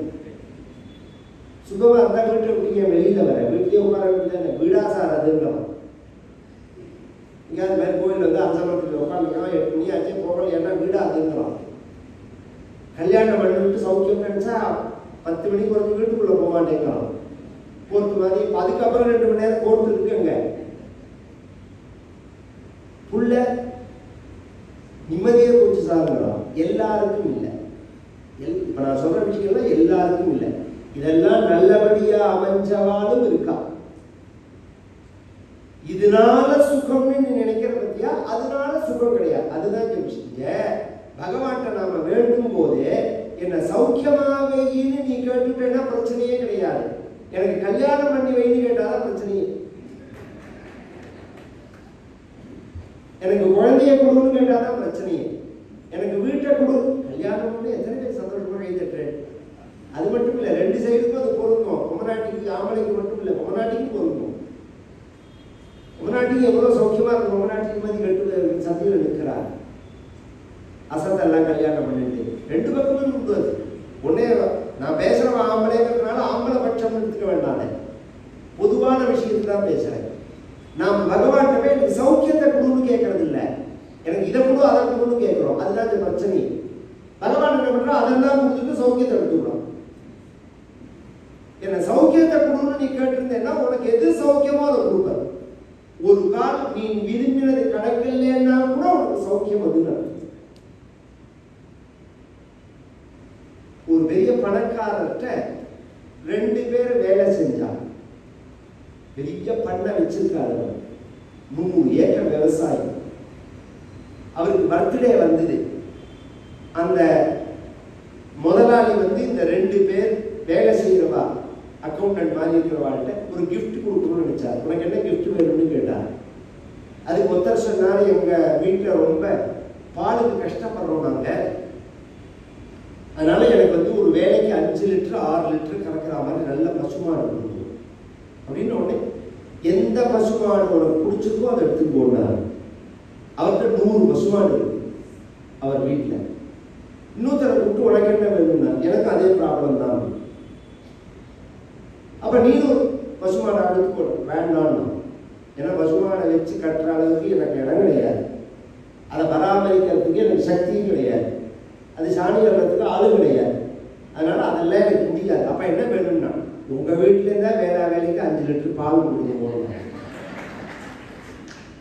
இந்த பாலை கேட்டவங்க கதை, சௌக்கியத்தை கேட்டவங்க கதை, மாட்டை கேட்டவங்க கதை, கல்யாணம் பண்ணிக்கணும்னு கேட்டவங்க கதை. இதான் வித்தியாசம். பாலை கேட்டால் பால் மட்டும் வந்துட்டே இருக்கும். மாட்டை வாங்கி போனவங்க இருக்கான் பாருங்க, அவங்க கதை என்ன ஆகுன்னா, 1 மணி நேரம் வெய்ய தப்பி நீங்கள் வெளியில் பொதுவாக மாட்டை ஒரே இடத்துல கட்டக்கூடாது. காத்தால அவுத்து வெளியில் கட்டணும். 9:30-10 மணிக்குள்ளே உள்ளே கட்டி விடணும். நீங்கள் 1 மணி நேரம் வெயிலில் நிறுத்தி வச்சேன்னா சாயங்காலம் 6 லிட்டர் குறையும்பா. தண்ணி காமிக்கலைன்னா 10 மணிக்கு தண்ணி காமிக்கிறதுக்கு 12 மணிக்கு காமிச்சேன்னா 6 லிட்டர் பால் குறையும். இதெல்லாம் பாலில் வந்து காமிக்கணும். அதை கவனிக்கலைன்னா 1 மணி நேரத்துக்கு ஒரு தடவை 3 கவனிக்கணும்னா விதுரர். பசுமாடு நம்ம உடம்பு, நம்ம பொண்டாட்டி 3 பேரையும் 1 மணி நேரத்துக்கு ஒரு தடவை கவனிக்கணும். விதுர நீதியில சொல்றாரு, எவ்வளவு பெரிய விஷயங்கள்லாம் இருக்கு நம்ம சாஸ்திரங்கள்.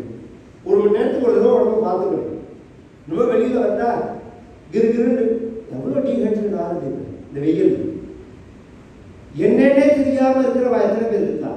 10 மணி தாண்டி 11 மணிக்கு வெளியிலேயே போகக்கூடாது. அப்படி போறதா தலையில துண்டை கட்டிக்கணும். கிராமத்து பழக்கம் மாதிரி வெயில் படக்கூடாது. ஜலம் சாப்பிடணும். நம்மளை நாம் கவனிச்சுக்கணும். அது மாதிரி 1 மணி நேரத்துக்கு ஒரு தடவை ஃபோன் பண்ணி மாமிக்கு சாப்பிட்டையா, தூங்கினியா, என்ன பண்ணின கேட்கணும். கேட்கலன்னா அப்புறம் அடுத்த நாள் துண்டை வெங்காயம் தான். பசுமாடு அது மாதிரி 1 மணி நேரத்துக்கு ஒரு தடவை அதை கவனிக்கலைன்னா பால் கறவை குறையும். பசு வச்சிருக்கிற வாழ்க்கை தான் அது தெரியும். அவ்வளோ பிரச்சனை அவனுக்கு. ஒரு நாளைக்கு மாடு உடம்பு சரியில்லை, ஒரு நாளைக்கு கறவை நின்று போயிடுது, ஒரு நாளைக்கு கண்ணூட்டி ஊற்றினது, ஒரு கொஞ்சம் நாளில் மறுபடியாக மாடு கறவை நின்று போயிடும். இதெல்லாம் மாடு வாங்கினவனுக்கு. இந்த பால் கேட்டவன் தான் பாருங்க, அவன் கதை என்னன்னா, இந்த பணக்கார வீட்டில் 100 மாட்டில் எந்த மாடு வெயிலில் கட்டி பால் கறக்கலைனாலும், எந்த மாட்டுக்கு உடம்பு சரியில்லைனாலும், எந்த மாடு கண்ணூட்டி ஊற்றினாலும் இவனுக்கு 5 லிட்டர் கரெக்டாக வரும். அது மாதிரி பகவான்கிட்ட போய் நாம் சௌக்கியத்தை கொடுன்னா கேட்கணும். எனக்கு சௌக்கியத்தை கொடு அப்படின்னு கேட்கணும். அந்த சுகத்தை நாம எல்லாரும் விரும்பணும். அந்த சுகம் நித்தியமான, சத்தியமான, சுகமான இருக்கணும். சாஸ்வதமான ஒரு விஷயம். இந்த சுகம் வேணுங்கிற எண்ணம் எறும்புலேருந்து ஆரம்பிச்சு மனிதர்கள் பரியந்தம் எதனால ஏற்படுகிறது, தோன்றது அப்படின்னு கேட்டா அதுக்கு வேதம் சொல்றது, ஆனந்தாத்யேவ கல்விமானி பூதானி ஜாயந்தே ஆனந்தேன ஜாதானி ஜீவந்தி ஆனந்தம் பிரயந்தபிசம்விசந்தீதி. இந்த ஆனந்த வடிவமான பரமாத்மாட்டேந்து ஆனந்தாத்யேவ கல்விமானி பூதானி ஜாயந்தே இவைகள்லாம் உண்டாயிருக்கிறதுனால இவைகளுடைய நோக்கம் எப்படி இருக்குன்னா, ஆனந்தேன ஜாதானி ஜீவந்தி. இயக்கம் எதை நோக்கி இருக்கு? இப்ப ஜலம் இருக்கு இந்த பிளாஸ்க்ல, இதை நான் கவிழ்த்தேன்னா இந்த ஜலம் மேல போகுமா கீழே போகுமா? ஒரு கற்பூரத்தை கட்டிய கொளுத்தினான்னா அந்த ஜோதி மேல போகுமா கீழே போகுமா? ஜலம் ஏன் கீழே போறது, ஜோதி ஏன் மேல போறது? ஜலத்தோட இருப்பிடம் கீழே பூமி, அதோட இருப்பிடத்தை நோக்கி அது போறது. ஜோதியோட இருப்பிடம் ஆகாசம், அதோட இருப்பிடத்தை நோக்கி அது போறது. உலகத்துல ஒவ்வொரு பொருளும் அதனுடைய இருப்பிடத்தை நோக்கி இயங்குவதுங்கிறது இயற்கையினுடைய இயல்பு மாதிரி பிரம்மத்தினுடைய அம்சமான நாம் அந்த ஆனந்தத்தை நோக்கி இயங்கணுங்கிறது நம்மளோட அறியாம நம்ம ஹிருதயத்துல படிச்சிருக்கிறது. சௌக்கியமா இருக்கணும், சௌக்கியமா இருக்கணும், எதுதான் சௌக்கியம் இல்லை, என்ன தின்னாமிட்டு தெரியலன்னு இருந்தாலும் சௌக்கியமா இருக்கணுங்கிற எண்ணம் இருக்குதுல்ல, சௌக்கியமா இருக்கணும், சௌக்கியமா இருக்கணும். அதுல எது பெரிய சௌக்கியம்னா மோட்சம்ங்கிறது தான் பெரிய சௌக்கியம். என்ன அப்படின்னா அந்த சௌக்கியமே நீண்டாண்டாங்கிறது சாஸ்திரம். நீ சாம்பார் சாப்பிட்டா சௌக்கியம், ஜூஸ் கரும்பு ஜூஸ் குடிச்சா சௌக்கியம், டிவி பார்த்தா சௌக்கியம், பாட்டு கேட்டா சௌக்கியம், நுகர்ந்தா சௌக்கியம் நினைக்கிறியே, உண்மை அது இல்லை. அந்த சௌக்கியமே நீதான். அப்படின்னா அந்த சுகத்தினுடைய, சாந்தியினுடைய, ஆனந்தத்தினுடைய வடிவமே நீதான். அந்த சாந்தி, அந்த ஆனந்தம், அந்த சுகம், அந்த சைதன்யம் இந்த புலன்கள் வழியா வெளியில போய் ரிஃப்ளெக்ட் ஆகி உள்ள வரதே வெளியில சுகம் இருக்கா மாதிரி உனக்கு தோன்றது. உண்மையில சுகம் அதுல இல்லை, ஒவ்வொருதான் இருக்கு. பாடம் உதாரணமா சொல்றேன், பாடம் எடுத்து வாயில விட்டுண்டா சுகமா இருக்கு. யாருக்கு? அந்த சைதன்யம்ங்கிற உள்ளவனுக்கு தான். செத்தவன் வாயில பால் ஊத்தினா தெரியுமா? குழந்தை தொட்டு பேரனோ பேத்தியோ பையனோ நம்மளை தொட்டா அப்படியே ஆனந்தமா, ஸ்பரிசமே சுகமா, பௌத்திரமானந்தம். அதுவும் பிள்ளைகளை காட்டும் பேரன் பேத்திகளோட கொஞ்சம் நாங்கள் தாத்தா பாட்டிகளை தான் நாங்கள் வந்து முடியும். அது ஒரு தனி உலகம். அது அப்படி இருக்கு. தொட்டா சௌக்கியமா இருக்கு. என்ன கோபமா இருந்தாலும், என்ன ஆத்திரமா இருந்தாலும் பேரன் பாத்தியை பார்த்தா எல்லாம் மறந்து போயிடுறது. அது அப்படியே கட்டி கொஞ்சது கூட இருக்கு. பிள்ளைய கூட அப்படி கொஞ்சம் இல்லையேங்கிற மாமி. உங்க பிள்ளையெல்லாம் கூட அப்ப ஓடுற வாழ்க்கை. இப்ப அதை நினைச்சு நிதானமா அனுபவிக்கிற வாழ்க்கை. இந்த சுகம் யாருக்கு தெரியும்? பேரனோ பேத்தியோ தொட்டா ஆனந்தமா இருக்குங்கிறது யாருக்கு? உயிர் உள்ளவனுக்கு தான். உயிர் போனவனை தொட்டு தாத்தா அப்படின்னு அந்த பேத்தி அழுதா அவனுக்கு புரியுமா? அப்பா அப்படின்னு புள்ள கூப்பிட்டா அவனுக்கு புரியுமா? அவனுக்கு முன்னாடி டிவி போட்டா அந்த இது தெரியுமா அவனுக்கு? அவன் வாயில பாலை ஊற்றினா அது தெரியுமா? அப்ப சுகத்தினுடைய சொரூபம் டிவியா, பாலா, பேரனா, புள்ளையா, சப்தமா, நீனா? நீ தானே. அதை தெரிஞ்சுக்கிறதுக்கு தான் ஞானம்னு பேர். கேட்டா புரியுற மாதிரி இருக்கும், ஆனா ஒன்றும் புரியாது. கேட்டா புரியுற மாதிரி இருக்கும், புரியுற மாதிரி இருக்கு. சார் நான் தான் அந்த சுகத்தோட சொரூபம்னு சொல்லிட்டேன், எல்லாம் புரியாது. நான் யாருன்னா அதுதான் அந்த கேள்வி. அதை தெரிஞ்சுக்கிறதுக்கு தான் சாஸ்திரம்னு பேர். அந்த சாஸ்திரத்துக்கு தான் வேதம்னு பேர். அந்த வேதம் தான் அந்த ஞானத்தை கொடுக்கும்.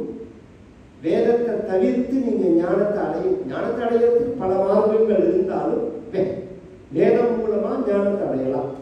பொதுவா மோட்சத்தை அடையிறதுக்கு 4 மார்க்கம் சொல்லப்படுகிறது சாஸ்திரங்கள்ல. அதுவும் ஸ்காந்த புராணத்துல 4 மார்க்கம்.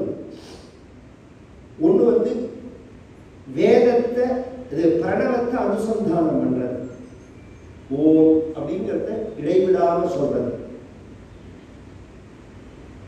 இதில் உள்ள பிராபலத்தை அப்புறம் சொல்றேன், முதல்ல சொல்லிட்டு போறேன். 2வது ருத்ரத்தை ஜபம் பண்றது. இப்ப நான் சொன்னேனே ருத்ரத்தை ஜபம் பண்றது. 3வது காசியில உயிரை விடுறது. 4வது விஷ்ணு சகஸ்ரநாமம் சொல்றது. இந்த 4 மோட்சத்தை கொடுக்கும். இப்ப சொன்னேனே இந்த ஞானத்தையும் மோட்சத்தையும் நமக்கு கொடுக்கும் இந்த 4. விஷ்ணோர்நாம சகஸ்ரகம், ருத்ரஞ்ச பௌருஷம் சூக்தம், காசி வாசம், பிரணவ அனுசந்தானம். பிரணவம்னா ஓம். இந்த ஓம வந்து சன்னியாசிகளை தவிர பாக்கி யாருமே தனியா சொல்லக்கூடாது. ஓம் நம சிவாயா, ஓம் நாராயணாயா அப்படின்னு வேணா சொல்லலாமே தவிர வெறுமன ஓம்னு சொல்லக்கூடாது. சன்னியாசிகள் மட்டும்தான் சொல்லலாம், வேற யாரும் சொல்லக்கூடாது. இது சாஸ்திரம். சொன்னா என்ன ஆகுதுன்னா அறப்பைத்தியம் முடிக்கும். அறப்பைத்தியமா இருக்கும். முழு பைத்தியமா இருந்தாலும் பிரச்சனை இல்லை, பைத்தியமே இல்லாம இருந்தாலும் பிரச்சனை இல்லை. இது என்ன ஆகும்? பிரணவத்தோட ஒரு விசேஷம் என்னன்னா பூர்வ ஸ்மிருதி மறந்து போயிடும். முன்னாடி உள்ள எண்ணங்கள் மறந்து போயிடும். தொடர்ந்து பிரணவத்தை அனுசந்தானம் பண்ணினா சன்னியாசிகளுக்கு அது மறக்கணும். நாம யாரா இருந்தோம், என்னவா இருந்தோம், நம்ம கொண்டாடி யாரு, நம்ம பிள்ளையாரு, நான் எங்க பிறந்தேன், இந்த எண்ணங்கள்லாம் மறக்கணும். மறக்கிறது தான் சன்னியாசம். நமக்கு மறக்க முடியாது. நாம வாசல்ல போய் ராமர் கோயில் வந்து நின்னா எதுக்கு வந்தோம் ராமர் கோயிலுக்கு புரியலன்னா, பஸ் ஸ்டாண்ட்ல போய் நின்னா எந்த வசனம் கொண்டு புரியலன்னா அப்புறம் பைத்தியம் தானே சொல்லுவாங்க. அதனால பிரணவத்தையும் ஜெபம் பண்ண முடியாது, அது சாத்தியம் இல்லை. அதுக்கடுத்தது ருத்ரன் சொன்னேனே அதோட விஷயம், அது அத்தியனம் பண்ணணும். அத்தியன பிரக்கிரியையில கர்ப்பாதானம் முதலிய சம்ஸ்காரங்கள் அடைஞ்சு உபநயனம் அடைஞ்சு பிரம்மோபதேசம் அடைஞ்ச அப்புறம் தான் இந்த வேதத்தை சொல்லலாம். எல்லாரும் வேதம் சொல்லக்கூடாது. எல்லாரும் வேதம் சொன்னா வேதம் வேதமா இருக்காது, சப்தமா இருக்கும், மந்திரமா இருக்காது. நான் சில பேர் ரொம்ப பேர் கேட்பான். அதுவும் இந்த பெல்ட்லாம் வந்து இந்த ஹைடெக் சுவாமியார்லாம் என்ன பண்ணுறாங்கன்னா எல்லாருக்கும் அது எதையோ வியாபாரம் பண்ணணும். ஏதாவது ஒரு அன்றைக்கு இந்த ஆன்மீக புஸ்தகம் எல்லாம் பார்த்தேன்னா டிவிலாம் பார்த்தேன்னா ஏதாவது ஒரு நியூஸ் கண்டென்ட் அவளுக்கு கொடுத்துட்டே இருக்கணும். அது மாதிரி ஆசிரமம் அமைச்சா வசூல் பண்ணுறதுக்கு ஏதாவது ஒரு புதுசாக டெக்னிக்கை காமிக்கணும். அப்போ காமிக்கிறதே நான் இதை சொல்லி தரேன் அதை சொல்லி தரேன்னு சொன்னால் பைத்தியம் முடிச்சு போயிடும். ஏன்னா சப்தம் வேற மந்திரம் வேற. மந்திரத்தை சொல்றதுக்கு அதுக்கு முன்னாடி பூர்வாங்கமா சில விஷயங்கள் இருக்கு. அதை நீங்க செய்யாம மந்திரத்தை சொன்னா வீணா போடும். இதுக்கு இந்த மண்டபத்துக்கு என்ன பேர்? அவருக்கு முன்னாடி இருந்தவர் யார்? சந்திரசேகர பாரதின்னு. அதுக்கு முன்னாடி இருந்த பெரியவாளுக்கு நிருசிம்ம பாரதின்னு பேர். அந்த நிருசிம்ம பாரதி பெரியவாள் சொன்ன விஷயத்தை சொல்றேன். ஒரு ராஜாட்ட 2 மந்திரி இருந்தான். ஒரு ராஜாட்ட ஒரு மந்திரி இருந்தான். அந்த ராஜா நான் பிராமின் கிடையாது. அந்த மந்திரி பிராமின். அந்த மந்திரியை கூப்பிட்டு இவன் சொன்னா மந்திரங்கள்ல உயர்ந்து காயத்ரி தானேன்னா ஆமான்னு. அந்த காயத்ரியை எனக்கு சொல்லி கொடுன்னா. அதுக்கு அந்த பிராமணன் சொன்னார், அது அப்படி சொல்லக்கூடாது, அதுக்கு சில கட்டுப்பாடுகள் எல்லாம் இருக்கு, அதெல்லாம் பூர்த்தி செஞ்சுட்டு தான் அதை சொல்ல முடியும், வெறுமனை சொல்லக்கூடாது, ரொம்ப ஸ்ட்ரிக்டான விஷயம் அது அப்படிங்கிறார். அவனுக்கு பணம் தரேன், நீ எவ்வளோ கேட்குறியோ அவனுக்கு தரேன், எனக்கு நீ அதை உபதேசம் பண்ணு. பணத்துக்காக அம்மாவை உப்பாளா யாராவது கேட்டார். காயத்ரி சந்தசாம் மாதா இதம் பிரம்ம துஷஸ்வரா. காலில் விழுந்த மாதிரி இருக்கும். சந்தியானத்தில் வரும். இது அம்மா. அம்மாவை யாராவது உப்பாள பணம் உங்களுக்காக உத்துருவாள? அதனால நான் சொல்லி தருவேன். அந்த கால பிராமணம் அதனால முடியாதுன்னுட்டான். இவன் என்ன பண்ணா புரியாதனா அவர்கிட்ட சமைக்கிற சமயக்காரரும் பிராமணன் தான். அவரை கூப்பிட்டு அவர் என்ன கஷ்டத்தில் இருந்தாரோ இல்லை பயமுறுத்தினாரோ அவரை கூப்பிட்டு காயத்ரியை தெரிஞ்சு விட்டான். தெரிஞ்சுட்டு சொல்ல மாட்டேன்னு சொன்ன இந்த மந்திரிகிட்ட வந்து பெருமையா நீ எனக்கு சொல்லி தர மாட்டேன்னு சொன்ன பத்தியா, இதை நான் சொல்றேன் பாரு அப்படின்னு சொல்லி சொன்னான். சொன்ன உடனே அவன் சொன்னான், இது காயத்ரி இல்லைன்னா. ஓம் ஓம் அப்படின்னு ஆரம்பிச்சா காயத்ரி இல்லைன்னா. இல்லையே இதுதானே காயத்ரி, எனக்கு இந்த சமையல் பண்றவர் சொல்லி கொடுத்தார் அப்படின்னு சொல்லி அவர் அழிச்சு வாழ்னா வந்தார். எனக்கு என்ன சொல்லி கொடுத்தியோ சொல்லுன்னார். அவர் சொன்னார் இது காயத்ரின்னார். அதே ராஜா சொன்னா இது காயத்ரி இல்லைன்னார். அவர் சொன்னா இது காயத்ரின்னார்.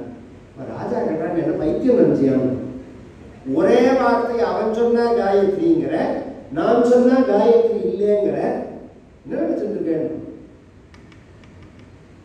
உங்களுக்கு புரிய வைக்கிறேன். மந்திரி பக்கத்துல ஒரு சிப்பாய் போலீஸ்காரர் செக்யூரிட்டி நின்னா. அவரை கூப்பிட்டு இந்த ராஜா கண்ணத்துல ஓங்கி ஒரு அறை விடணும், சப்புன்னு ஒரு அறை வைக்கணும். அவன் அடிக்க போயிட்டான். ராஜாவை அடிக்க சொல்றாங்க. நான் சொல்றேன்டா ராஜாவுக்கு ஒரு அடி வைடா அப்படின்னு உடனே ராஜாவுக்கு பொசுக்குன்னு கோபம் வந்தது. எனக்கு சொல்லி வேற தரமாட்டேன்னு சொல்லிட்டு என்னை அடிக்க வேற சொல்றியா, அவனை விட அவன் அறையணும். வந்து இந்த பிராமணன் கண்ணத்துல ஓங்கி ஒரு அறை வச்சான் அந்த செக்யூரிட்டி. இந்த பிராமணன் சிரிச்சதே சொன்னா இதான் வித்தியாசம் தான். ஓங்கி ஒரு அறை கொடுன்னு நானும் சொன்னேன், நீனும் சொன்னேன், ரெண்டுக்கும் என்ன வித்தியாசமோ அந்த வித்தியாசம் தான். ஓங்கி ஒரு அறை கொடுன்னு தானே நானும் சொன்னேன், அதே ஓங்கி ஒரு அறை கொடுன்னு தானே நீனும் சொன்னேன். நான் சொன்னது பலிக்காதது மட்டும் இல்ல, எனக்கு அடியும் விழுந்தது. நீ சொன்னது பழிச்சது, நான் சொன்னது பழிக்கலங்கிற விஷயம் இல்லை. நான் சொன்னதுக்கு எனக்கு அடியும் விழுந்தது. நாமளா நினைச்சிட்டு உன்னை செஞ்சதுக்காக இது செல்ஃப் மெடிசின் மாதிரி.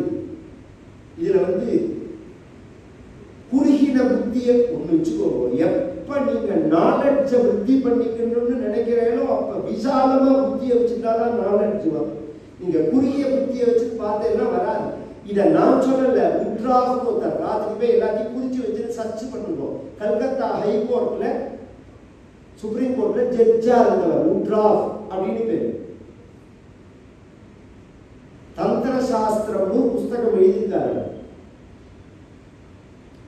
அம்பாளுடைய நவாவரண பூஜைகள் மந்திரங்கள் இது எல்லாத்தையும் எழுதிட்டு அது உள்ள கிரமங்கள்லாம் எழுதி முடிச்சுட்டு கடைசியில் அந்த புக்கை முடிக்கிறத என்ன சொல்லி முடிக்கிறார்னா, காயத்ரி 2 வகையா இருக்கு. மந்திர காயத்ரின்னு இருக்கு, தந்திர காயத்ரின்னு இருக்கு. இப்ப காயத்ரியிலேயே தந்திர காயத்ரியே எல்லாரும் சொல்லலாம், மந்திர காயத்ரியை தான் சொல்லக்கூடாது.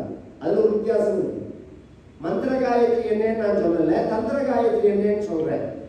ராமரை பத்தி இருக்கு. தாசரதாய வித்மஹே சீதாவல்லபாய தீமஹி தன்னோ ராம பிரச்சோதயாத். யார் வேணாலும் சொல்லலாம், இந்த வார்த்தை யார் வேணாலும் சொல்லலாம். ஏன்னா இது தந்திர காயத்ரின்னு பேர். வேதம் நேரடியாக எதை சொன்னதோ அதை சொல்லக்கூடாது. இது வேதம் சொன்னது இல்லை, இது புராணம் சொன்னது. புராணம் மனிதர்களால் செய்யப்பட்டது, வேதம் மனிதர்களால் செய்யப்படாதது. இந்த உட்ரா குடிக்கிறதே என்ன சொல்றார், எனக்கு அடுத்த ஜென்மா பிறவின்னு ஒன்று இருந்ததுன்னா எனக்கு மந்திர காயத்ரி ஜபம் பண்ற பாரத தேசத்துல பிராமணனா நான் பிறக்கணும். அந்த புக்கில் எழுதி வச்சிருக்காரு, தந்திர சாஸ்திரங்கிற புஸ்தகத்தில். அவருக்கு புரிஞ்சது நமக்கு புரியல. அவன் சொன்னா இவன் சொன்னா இரே பாப்பானே சொன்னாலும் பரியாசம் உட்காந்துருக்கோம். என்னத்தை தெரிஞ்சுக்கணும்னே நம்ம நினைக்கல, என்ன நடக்கிறது இங்கேன்னு புரியல. வேற ஏதாவது ஒரு மற்றொரு மதத்துல வேஷம் போட்டுன்னு வரான். உள்ள பண்றதுக்கு அயோக்கியத்தனத்தோட மொத்த வடிவம். இந்த பிராமணம் வாழ்க்கையை தொலைச்சுட்டு இந்த சாஸ்திரத்தையும் இந்த புஸ்தகத்தையும் காப்பாற்றுறதுக்கு இத்தனை நாள் இது வந்திருக்கிறதுக்கு நாங்க இல்லைன்னா வந்திருக்குமா? அது இன்னி வரையும் ஒரு தமிழை சொல்லுமான சுவாமிநாதன் இல்லைன்னா தமிழ் புஸ்தகம் ஒன்று கிடைச்சிருக்குமா உங்களுக்கு? சுவாமிநாதன் ஒரு பிராமணர் இல்லைன்னா ஒரு தமிழ் புஸ்தகம் உங்களுக்கு கிடைச்சிருக்காது. எல்லாம் என்னைக்கோ கரையாத்துட்டு போயிருக்கு. வீடு வீடா போய் பரணபரணையா உட்காந்து எழுதி அதுலேருந்து எழுத்தோடையிலேருந்து எழுதி எல்லாத்தையும் அச்சுக்கு கொண்டு வந்ததே உங்க சுவாமிநாதையர் தான். இது மாதிரி எத்தனை பேரை காமிக்கணும்? நாம எல்லாருடைய பங்கும் இருக்கு. அதுக்காக சொல்ல பிராமணர்கள் எப்போதுமே தனிமையா இருக்க விரும்புவார்கள், சாத்விகமா இருக்க விரும்புவார்கள், பிரச்சனையை விரும்ப மாட்டார்கள். 1-2 பேர் தப்பு பண்றவன் இருப்பான். அதுக்காக மொத்த சமூகத்தையும் குறைச்சிடக்கூடாது. எங்களுடைய நோக்கம், எங்களோட வாழ்க்கை முறை எதற்குன்னா இந்த நாலஞ்சை காப்பாற்றணும் தான். மனித சமூகத்துக்கு தேவையான இந்த அறிவை காப்பாற்றி வைக்கணும் இருக்கு.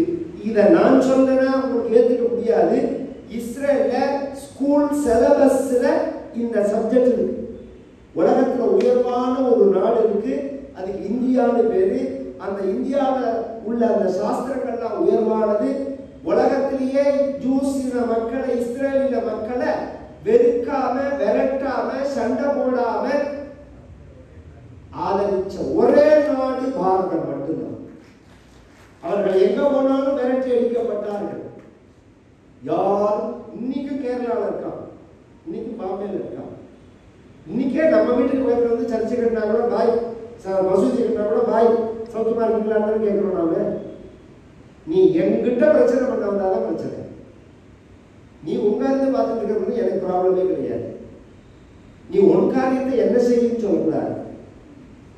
உன்னோட நம்பிக்கையை நான் மதிக்கிறேன், உன்னை மதிக்கிறேன், உன் நம்பிக்கையை மதிக்கிறேங்கிறதுக்காக உன்னோட வழிபாட்டு முறையை நான் ஏற்றுக்கிறேன்னு அர்த்தம் கிடையாது. என்கிட்ட என்ன இல்லை, நான் உன்னை ஃபாலோ பண்றது. என்ன வேணாலும் இத்திருநாட்டில்னு கேட்டார் பாரதியார். என்கிட்ட என்ன இல்லை, என்ன தேவையோ அத்தனை என்கிட்டயே இருக்கு. அஸ்மின் தேச பிரசுத்தஸ்ய. இந்த 14வது வருஷம் எலெக்ஷன் முடிஞ்சு பாராளுமன்றத்தில் ஃபர்ஸ்ட் கால் அடி எடுத்து வச்சுட்டு நம்ம சொன்ன பிஎம் சொன்ன ஒரே வார்த்தை என்னன்னா, உலகத்தை ஃபாலோ பண்றவர்கள் இல்லை நாம, உலகத்துக்கு வழிகாட்டுறவர்கள் நாம. என்ன அஸ்மின் தேசே பிரசுத்தஸ்ய சகாசாத்து அக்ரஜன்மனா அப்படின்னு மனுஸ்மிருதி. அத்தனை பொக்கிஷம். இந்த சுகத்தை நோக்கி போறோம்னு சொன்ன பத்தியில இந்த 4 விஷயம் சொன்னேன். ருத்ரம். 3வது காசியில உயிரை விடுறதுன்னு. அது ஒரு ப்ராப்ளம். அந்த காலத்துல எல்லாம் சொத்தெல்லாம் செட்டில்மெண்ட் பண்ணிட்டு நான் காசிக்கு போறேன்னு போவேன். ஏன்னா சொச்ச காலம் காசியில இருந்து நான் உயிரை விடுறதா இருக்கேன் அப்படின்னு தீர்மானம் பண்ணிட்டு போவேன். உடம்பு முடியாம போவர், 2 அசிஸ்டண்ட கூட வச்சுட்டு போவர். அங்க போய் அந்த கங்கையில குளிச்சு, அந்த பசும்பாலை குளிச்சு, அந்த கரிகாயை சாப்பிட்ட உடனே உடம்பு பின்னுன்னு ஆயிடும்.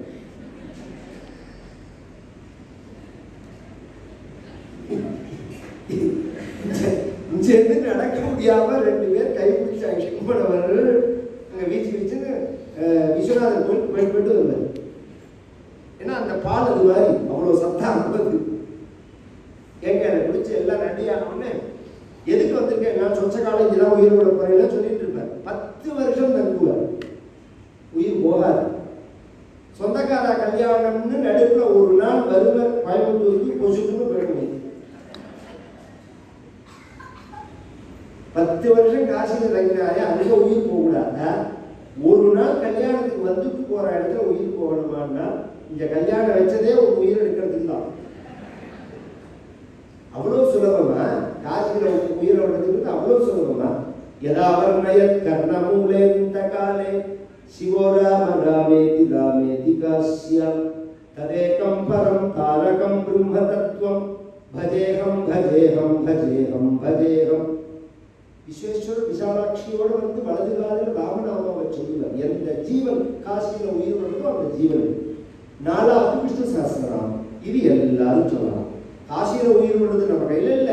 ருத்ர எல்லாரும் சொல்ல முடியாது, பிரணவத்தை எல்லாரும் சொல்லக்கூடாது. விஷ்ணு சஹஸ்ரநாமம் எல்லாரும் சொல்லலாமே. அதனாலதான் குழந்தைகளுக்கெல்லாம் சொல்லி வைப்பார். நித்தியம் எல்லா கோயிலையும் விஷ்ணு சஹஸ்ரநாமம் சொல்லுவார். சாயங்காலம் 6:30 மணி ஆயிடுச்சுன்னா எல்லா இடத்துலையும் விஷ்ணு சஹஸ்ரநாமம் சொல்லணும். நம்ம தேசத்தோட ஒரு அடையாளம். சைவம்ங்கிறது வைணவம்ங்கிறதெல்லாம் உபாசனா கிரமத்தில் உள்ளது. அதெல்லாம் ஒரு மதம் கிடையாது. இதுவே ஒரு கேள்வி. நம்ம சிங்கேரி ஆச்சாரியாள்கிட்ட ஒரு மகான் கேட்டார், ஆதிசங்கரர் ஷண்மத ஸ்தாபகரா அப்படின்னு கேட்டார். கவனிச்சு கேட்கணும். ஷண்மதம்னா 6 மதம். என்ன 6 மதம்? சூரிய வழிபாடு, சக்தி வழிபாடு, சிவ வழிபாடு, விஷ்ணு வழிபாடு, பிள்ளையார் வழிபாடு, முருகன் வழிபாடு. இததான் ஆதிசங்கரர் சொன்னார்னா பாதாதிகேச மகிம்ன ஸ்தோத்திரத்துல சாஸ்தாவை பத்தி வர்ணிச்சிருக்காரு.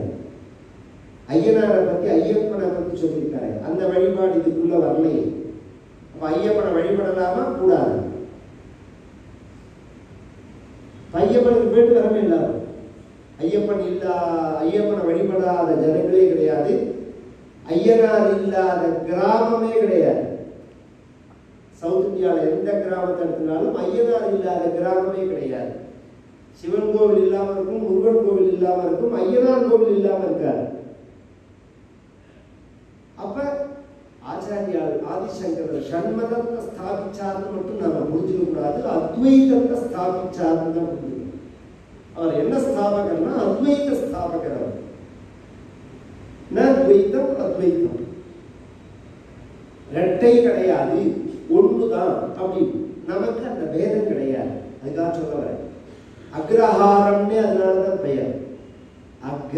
அக்ரேன்னா முன்னாடி, ஹரிச்ச ஹரௌச்ச வர்த்ததே இது அக்ரஹாரா. அந்த தெருவுக்கு முன்னாடி பெருமாள் கோவில் இருக்கும், சிவன் கோவில் இருக்கும்.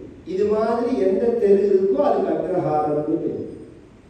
சிவன் கோவிலும் இருக்கும், பெருமாள் கோவிலும் இருக்கும். சிவனை மட்டும் வழிபடுறவர்கள் சிவாச்சாரியார்கள், விஷ்ணுவை மட்டும் வழிபடுறவர்கள் பட்டாச்சாரியார்கள். நாமெல்லாம் வைதிகர்கள், வேதத்தை பிரமாணமா உடையவர்கள். இந்த குறுகிய காலத்துக்குள்ளதான் இந்த தனி வழிபாடுங்கிறது வந்தது. எல்லா வழிபாடு நான் கூட உள்ள வந்தோடனே நினைச்சேன், பெருமாள் கோவில்ல ஒன்று நவகிரகத்தை வச்சிருக்காளே, வைக்க மாட்டாளே. ராமர் கோவில்ல நவகிரகம் இருந்ததுல, பொதுவாக பெருமாள் கோவில்ல நவகிரகம் வைக்க மாட்டாங்க, வைக்கக்கூடாது ஆகம சாஸ்திரப்படி. ஏன்னா பெருமாள் தான் பிரதான தெய்வம், பரிவார அதனாலதான் சிவன் கோவில் கும்பாபிஷேகத்துக்கு தான் கும்பாபிஷேகம்னு பேர். பெருமாள் கோவில் பண்ணும்போது அதுக்கு பேர் சம்பிரோக்ஷணம்னு தான் சொல்லுவா, கும்பாபிஷேகம்னு சொல்ல மாட்டா. மெத்தேடை பார்த்தா எல்லாம் ஒன்னாதான் இருக்கும், வார்த்தையில என்ன வித்தியாசம்? அப்ப கும்பம்ங்கிற வார்த்தை குடத்தை குறிக்கிறது இல்லை, கும்பலா சேர்றதுன்னு அர்த்தம். கும்பம் அதுதான் கும்பமேளான்னு பேர். பல பேர் ஒன்று சேர்ற இடத்துக்கு கும்பம்னு பேர். தமிழ்ல சொல்ற கும்பலா கூடி நிற்கிறான்னு. பல பேர்கள் கூடுற இடம் சிவன் கோவில் தான், பெருமாள் கோவில் கிடையாது. இங்க சண்டேசனுங்க, கணபதிங்க, சுப்பிரமணியமுங்க, பைரவருங்க, அம்பாளுங்க, ஐயனாருங்கன்னு இத்தனை பேர் நவகிரகங்கள் இத்தனை பேர் சேர்ப்பா சிவன் கோவில். பெருமாள் கோவில் பெருமாள் மட்டும்தான் இருக்கு. அதனால இது சப்ரோக்ஷன் பேர். இந்த வித்தியாசம் நமக்கு கிடையாது. எல்லாம் சமம். நமக்கு எல்லா வழிபாட்டு முறையும் உண்டு. திருமாலையும் வழிபடுவோம், சிவனையும் வழிபடுவோம், முருகனையும் வழிபடுவோம், சக்தியையும் வழிபடுவோம், பிள்ளையாரையும் வழிபடுவோம். எல்லா தெய்வமும் நமக்கு சமமானதுதான். இந்த நாளையும் செஞ்சா மோட்சம் கிடைக்கும்னு இருக்கு. இந்த நாளில் விஷ்ணு சஹஸ்ரநாமம் சொல்லணும். இந்த ருத்ரம் அப்படிங்கிறது என்ன அப்படின்னா ஒரு உபனிஷத்து. ருத்ரம் அப்படிங்கிறது சிவபெருமானுடைய மகிமையை சொல்லக்கூடியது. அடுத்த சப்ஜெக்ட் வரை சௌக்கியமா இருக்கணும்னு நினைக்கிறோம் எல்லாரும். சௌக்கியம் இல்லாமைக்கு என்ன காரணம்? பாவம் காரணம். பாவம்னா என்ன? புண்ணியம்னா என்ன? எல்லாம் தெரிஞ்ச வார்த்தை நமக்கு சொல்லுங்க. பாவம்னா என்ன, புண்ணியம்னா என்ன? அது சொல்ல முடியல உடனே. பரோபகார புண்ணியாய பாபாய பரபீடனம், ஒரே வார்த்தை.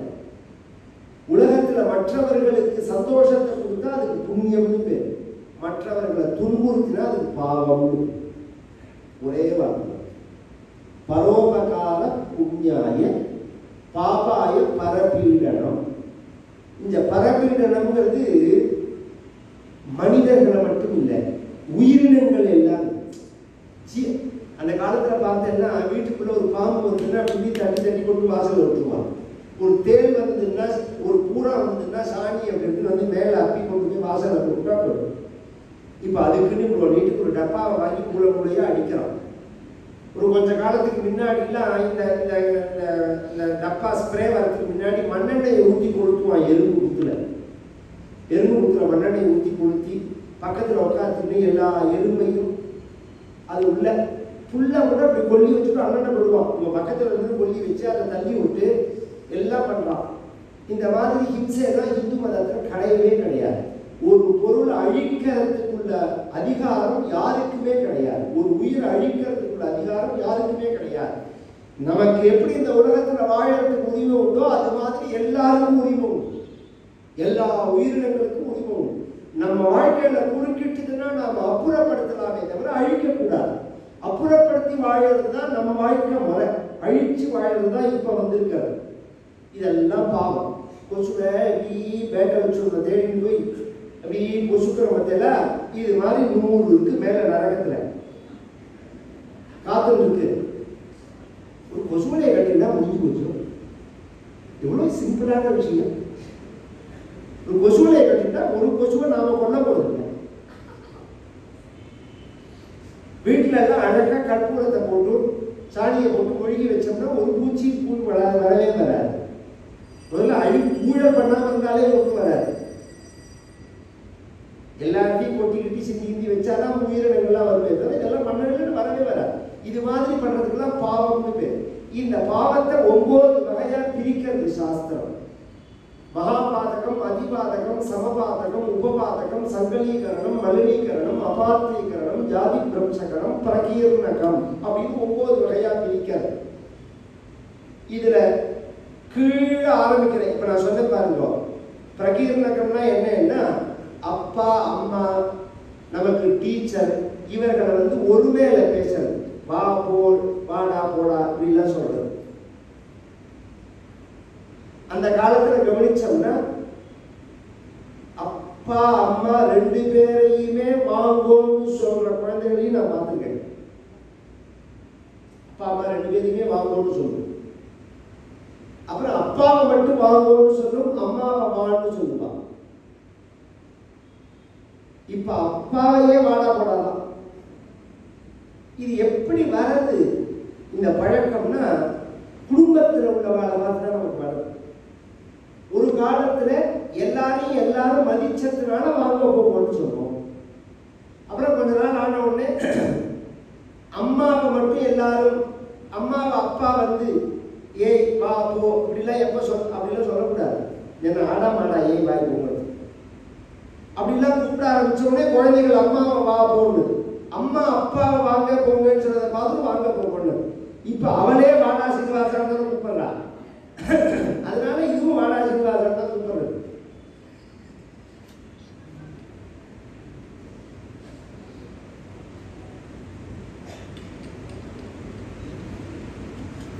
இந்த மாதிரி ஏகவச்சனத்தில் ஆரம்பிச்சு பெரிய நிறையா இருக்கு. அது டைம் இல்லை. மகாபாதகம்னு பேர். அந்த மகாபாதகம்னா என்னன்னா 5. இந்த 5 பாவங்கள், இப்ப நான் சொல்ல போற 5 பாவங்கள் கங்கையில போய் நீங்க குளிச்சாலும் போகாது, காசிக்கு போனாலும் போகாது, என்ன காரியம் பண்ணாலும் போகாது, நீங்க என்ன ஹோமம் என்ன பூஜை பண்ணாலும் இந்த பாவம் போகாது. என்ன பாவம்னா ஸ்தேயம் கிருத்வா குருதாராம்ச்ச கத்வா மத்யம் பீத்வா பிரம்மஹத்யாஞ்ச கிருத்வா. மத்தியபானம் பண்றது. கல்லு வேற மது வேற.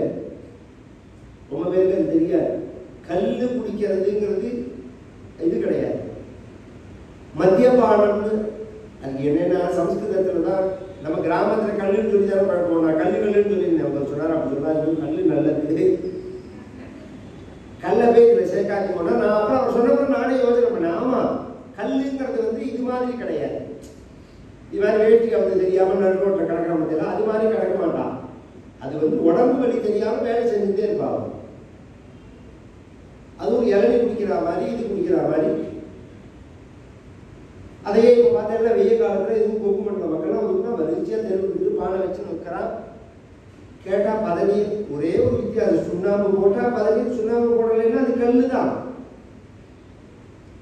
கல்லுக்கு தோஷம் கிடையாது, இவ்வளோ பயப்படாது. கல்லை சொல்லலை, நான் மத்தியபானம் சொல்றேன். பிராந்தி விஸ்கி அப்படிலாம் சொல்றாங்க. அது மாதிரி ஸ்தேயம் கிருத்வா மத்தியம் பீத்வா, இது ஒரு பாவம். தங்கத்தை திருடுறது ஒரு பாவம். திருடுறதே பாவம் தான், ஆனா தங்கத்தை திருடுறது பெரிய பாவம். இப்போ புரியுற மாதிரி சொல்றேன். இந்த மத்தியபானம் பண்றது பாவம்னு சொல்றேனே, அது ஒரு பெரிய பாவமானா இப்போ உங்களை நான் கேட்கிறேன், அது பதில் சொல்லுங்க. ஒரு பெரிய பட்டாக்கத்தி எடுத்துன்னு ஒரு பசுமான வெட்டி கொள்றது, இது ஒரு பாவம். ஒரு கிளாஸ் மத்தியபானம் பண்றது ஒரு பாவம். இதுல எது பெரிய பாவம், எது சின்ன பாவம்? இல்ல, அதுதான் எல்லாரும் என்ன சொல்லுவோம், மாட வெட்டுறது தான் பெரிய பாவம். சாஸ்திரம் அப்படி சொல்லல. கோவதாதீனாம் உபபாதகானாம்னு விடும். 3வது செக்ஷனுக்கு விடும். இந்த மத்தியபானம் பண்றது தான் பெரிய பாவம். ஜீவோ ஜீவசிய ஜீவனம்னு ஒரு ஜீவனுக்கு ஒரு ஜீவன் ஜீவனமா இருக்கிறதுனால அது தோஷமாகாது. இதுதான் தோஷம். தங்கத்தை திருடுறது. 3வது குருதாராம்ச்ச கத்வா, நமக்கு படிப்பு சொல்லி கொடுத்த வாத்தியாருடைய மனைவிட்ட தப்பா நடந்துக்கிறது. பிற பெண்கள்கிட்ட தப்பா நடந்துக்கிறதே தோஷம்.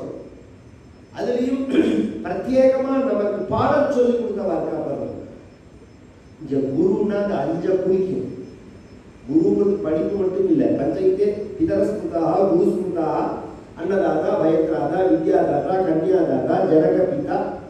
நமக்கு சாப்பாடு போட்டவா, நம்மளை கவலைப்படாதுன்னு ஆபத்துலேருந்து காப்பாற்றினவா, நமக்கு படிப்பு சொல்லி கொடுத்தவா, நமக்கு கல்யாணம் பண்ணிக்கிறதுக்கு பொண்ணை கொடுத்தவோ, நம்மளை பெத்தவோ 5 பேருமே கொடுத்தாங்க. இவர்கள்ட்ட நம்ம தப்பா நடந்துட்டா அந்த பாவம், அந்த பெண்கள். வேதம் படிச்சவர்களை கொள்றது. பிரம்மஹத்யாஞ்ச கிருத்வா, கவனிச்சு கேட்கணும். வேதம் படிச்சவர்களை கொலை செய்யறது, குரு மனைவிட்ட தப்பா நடந்துக்கிறது, தங்கத்தை திருடுறது, மத்தியபானம் பண்றது, இந்த 4 பாவத்துக்கு மகாபாதகம்னு பேர். இப்ப சொன்ன உடனே பெருமிச்சு விடலாம். 4 நான் பண்ணல, எனக்கு ரொம்ப கவலை கிடையாது. இப்ப நான் 5வது சொன்னேன்னா தூக்கி வாரி போடும். 5வது பாவம் என்ன தெரியுமோ? பஞ்சமா பாதகத்துல 5வது பாவம் என்ன தெரியுமோ? இந்த 4 பாவம் பண்ணினவனோட ஃப்ரெண்ட்ஷிப் வச்சுக்கிறது.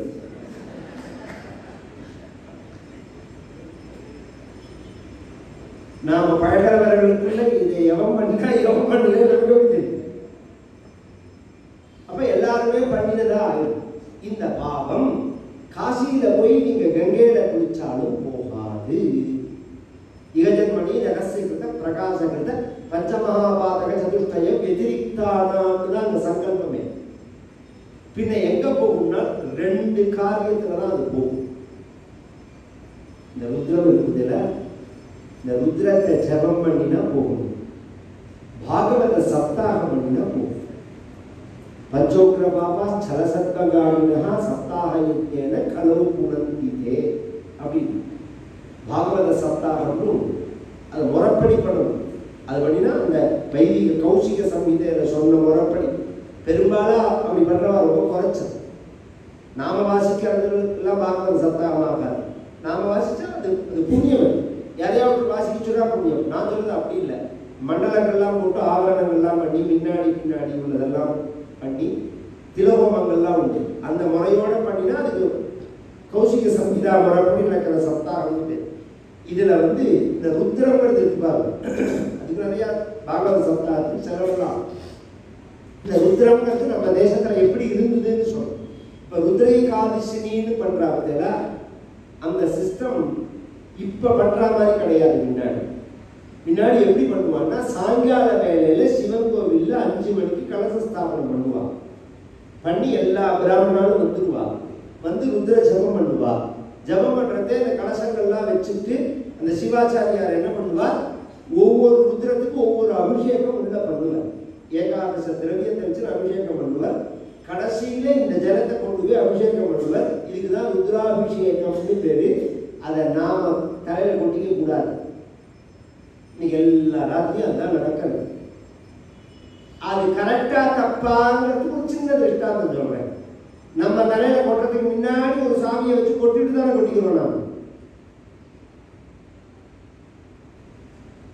அது எதுக்கு ஏற்பட்டதுங்கிறத காமிக்கிறோமே. நாம அங்கேயே நம்ம ஒரு சாமியை வச்சு அபிஷேகம் பண்ணி நான் சொன்னபடி எல்லாத்தையும் பண்ணிட்டு கடைசியில பண்ணிக்கிறோம் பார்த்தீங்களா. அது கூட இந்த அத்தனை கலசத்தையும் சுவாமிக்கு அபிஷேகம் பண்ணிட்டு தான் நாம் எடுத்துக்கணும். மொத்த கலசம் எடுத்துட்டோம்னா அபிஷேகம் எடுத்துக்கூடாது. ஏன்னா இது எல்லாமே பரமேஸ்வரனுக்கு அபிஷேகம் தான். பஸ்மச்சன்னோ பஸ்மசையாசயானஹ ருத்ராத்யாயி உச்சதே சர்வ பாபை. ஒரு தடவை சொன்னா நமகம்னு பேரு, 11 தடவை சொன்னா ருத்ரம்னு பேரு. இதை நித்தியப்படியே 11 தடவை சொல்லுவார்கள் ருத்ராத்யா. ஏன் அப்படின்னா ஸ்வசாகோபனிஷத் கீதா விஷ்ணோர் நாம சஹஸ்ரகம் ருத்ரச்ச பௌருஷம் சூக்தம் நித்தியம் ஆவர்த்தையே புதா அப்படின்னு ஸ்மிருதி வாக்கியம். வேதாத்தியனம் பண்ணியவர்களுக்கு என்ன நியமம்னா ஸ்வசாக நாம என்ன படிச்சோமோ அந்த வேதத்திலேருந்து ஒரு பாகம் சொல்லணும் நித்தியப்படி. அது பிரம்மயத்தியம்னு பேர். யஜுர்வேதத்தை சொல்லணும், ருக்வேதத்திலேருந்து ஒரு ரிக்கு சொல்லணும், யஜுர்வேதத்திலேருந்து ஒரு ரிக்கு சொல்லணும், சாமவேதத்திலேருந்து ஒரு ரிக்கு சொல்லணும், அதர்வண வேதத்திலேருந்து சொல்லணும். ஏன் அப்படின்னு சொன்னா அதை சொன்னோம்னா இத்யஜோகும்சி கிருதஸ்ய ஸ்கூல்யாயத் சாமானி சோமயே வ்யப்பவதே யதர்வாங்கிர சோமதோ கூல்யா யத் பிராமணானி இதிஹாசாத் புராணானி கல்பான் காதா நாராசகும்சீஹி அப்படின்னு வேதம் பிரம்மயத்தோட பெருமையை சொல்றது. அந்த வேதத்தை நித்தியப்படி ஏதாவது ஒரு வார்த்தையாவது சொல்லணும். இதை ஒரு ஆச்சரியம். ஏதோ ஐயருமாருக்குள்ளதை சொல்லிட்டு போறான்னு நினைக்காதீங்களோ. தமிழில் அந்த வார்த்தையை சொல்றேன். ஓதாமல் ஒரு நாளும் என்னது வேதம் தான்.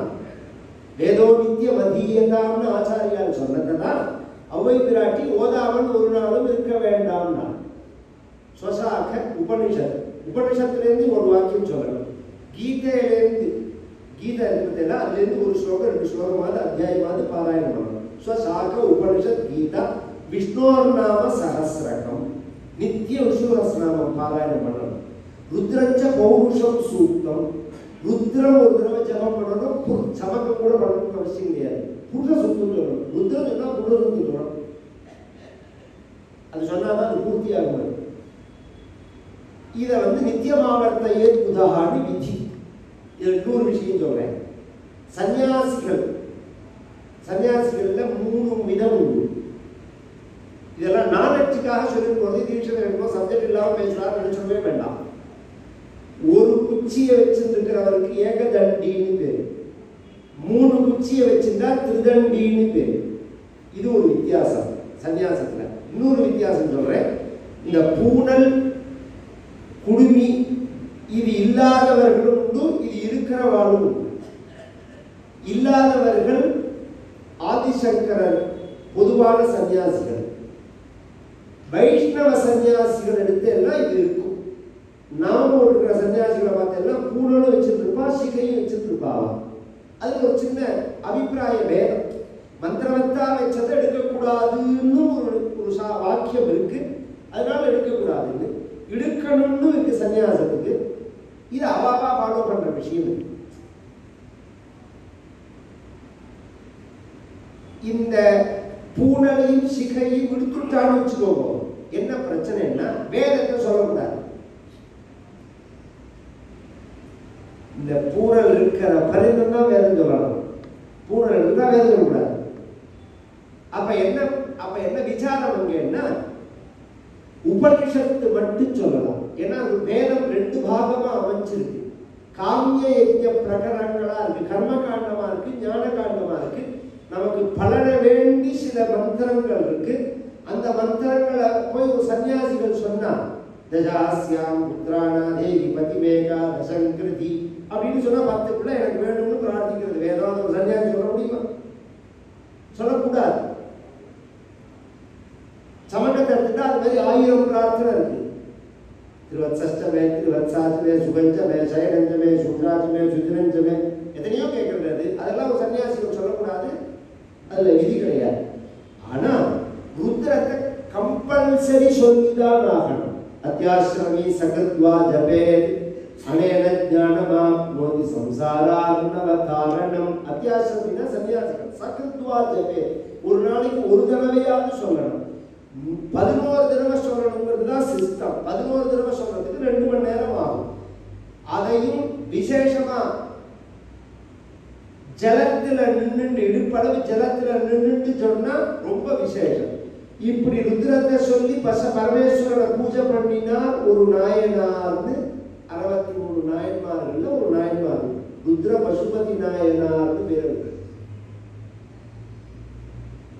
ருத்ர பசுபதி என்ன பண்ணினார்? அவர் கையை அறுத்து கொடுத்தாரா, காலை அறுத்து கொடுத்தாரா, கண்ணை பிடிச்சி வச்சாரா, புள்ளையை சமைச்சு போட்டாரா, பொண்டாட்டியை தூக்கி கொடுத்தாரா?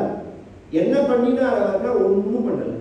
காத்தால எழுந்து ஸ்நானம் பண்ணிட்டு பள்ளிகளெல்லாம் தேர்ந்து ஸ்நானம் பண்ணிட்டு விபூதி கட்டுன்னு ஜலத்தில் நின்று நித்தியம் 11 தடவை ருத்ரம் சொல்லுங்க. வேற எதுவுமே வேண்டாம்.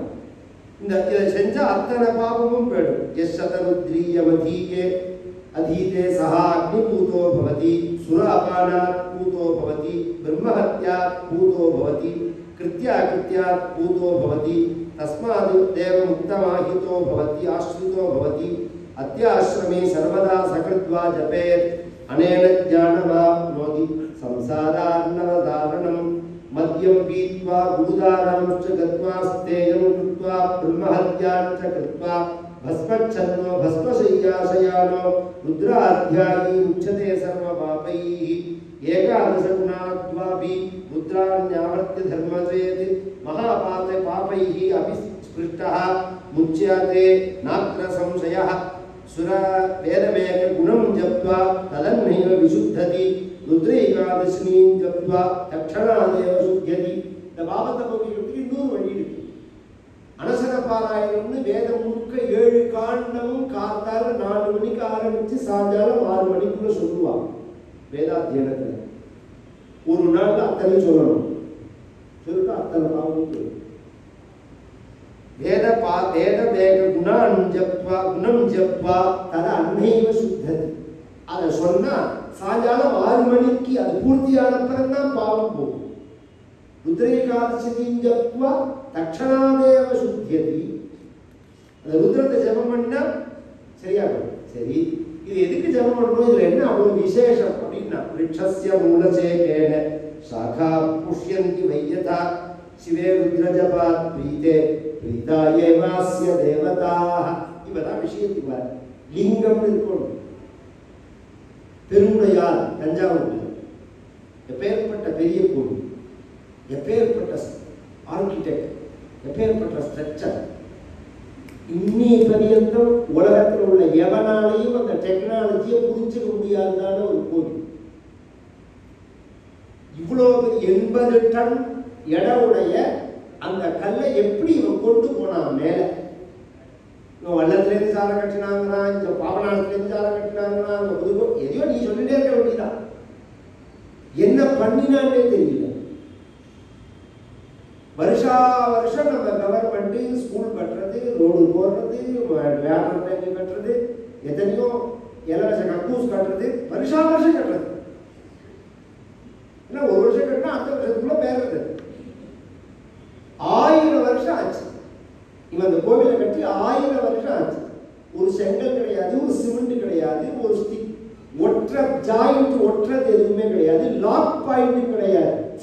கவனிச்சு கேட்கணும். உன்னோட ஒரு லாக் ஆகிற மாதிரி சில டெக்னாலஜி உண்டு, அப்படியும் கிடையாது. உன்னோட ஒன்று மேலே வச்சிருக்கான், அதை ஒரு டெக்னாலஜியில வச்சிருக்கான்.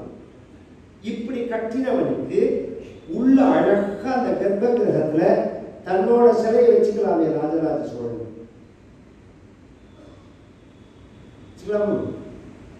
அழகா தன்னோட ஸ்டார்ச்சை பண்ண சொல்லி உள்ள வச்சுக்கலாம். அவன் உயிரோடு இருக்கிறது எத்தனை சிலை வைக்கிறான், செத்தவனுக்கும் வைக்கிறான், இருக்கிறவனுக்கும் வைக்கிறான். இருந்தும் கெடுத்தா மாறிச்சு, செத்தும் கெடுத்தா மாறிச்சு ராமாயணத்துல ஒரு வச்சனம் உண்டு.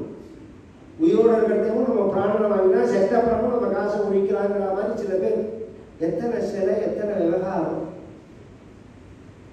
அது மாதிரி ராஜராஜ சோழன் தன் பேர்ல சிலை வச்சுக்கலையே. ஏன் வச்சுக்கல? சரி, சிவபெருமானுக்கே சிவபெருமானா வைக்கலாமே, ஏன் லிங்கமா வச்சிருக்கான்? லிங்கம்னா என்ன அர்த்தம்? லிங்கம்னா இன்னைக்கு ஒரு பொருளுக்கு வார்த்தைக்கு உண்மையான மீனிங் தெரிஞ்சுக்கணும்னு நினைக்கிறது ஒன்றும், நமக்கு தெரிஞ்சதை சொல்லணும். 2 வகை உண்டு. பெரும்பாலான ஜனங்கள் என்ன பண்ணுறதுன்னா, அவர்களுக்கு என்ன தெரியுமோ அதை சொல்றது. சனாதனம்ங்கிற வார்த்தை 2 வருஷமா பாடாப்படுறது. அது வாயிலேயே சனாதானங்கிறான். சனாதானம் அதுக்கு என்ன அர்த்தம், என்ன சொல்றது அது அப்படின்னா என்ன? யாராவது ஒத்தரை சொல்ல சொல்லணும், ஒத்தரை சொல்ல சொல்லணும், ஒத்தரை சொல்ல சொல்லணும். சொல்ல முடியாது.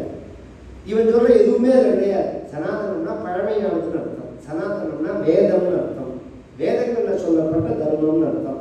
நீ சொல்ற எதுவுமே வேதத்துல கிடையாது. பெண் அடிமைனோ, விதவைனோ, ஜாதினோ, குலம்னோ, கோத்திரம்னோ, உயர்வுனோ, தாழ்வுனோ, தீட்டுனோ எதுவுமே கிடையாது வேதத்துல. வேதத்துல இருந்து ஒரு இடத்துல எடுத்துக்காம இவன் வசதி அவன் மட்டம்னு ஒரு இடத்துல சொல்லியிருக்கு. எல்லாரும் இடத்த பிடிச்சுன்னு வருவான்னா பிராமணசி முகமாசி பாபுராஜ் டக்குதான்னு புருணசூக்கத்தில் ஒரு வசனம் இருக்கு. முகத்திலேருந்து பிராமணன், தோல்லேருந்து சத்திரியன், தொடையிலேருந்து வைசியன், காலிலேருந்து அங்க தோன்றினான்ங்கிற அர்த்தம் இல்லை, சுபாவம்னு அர்த்தம். அவன் பண்ற ஃப்ராடுக்கு நான் உண்மை அர்த்தத்தையும் சொல்றேன். பிராமணனோட தொழில் வாயால சொல்றது. அதனால பிராமணோசி முகமாசி பேச்சு தானே எங்களுக்கு.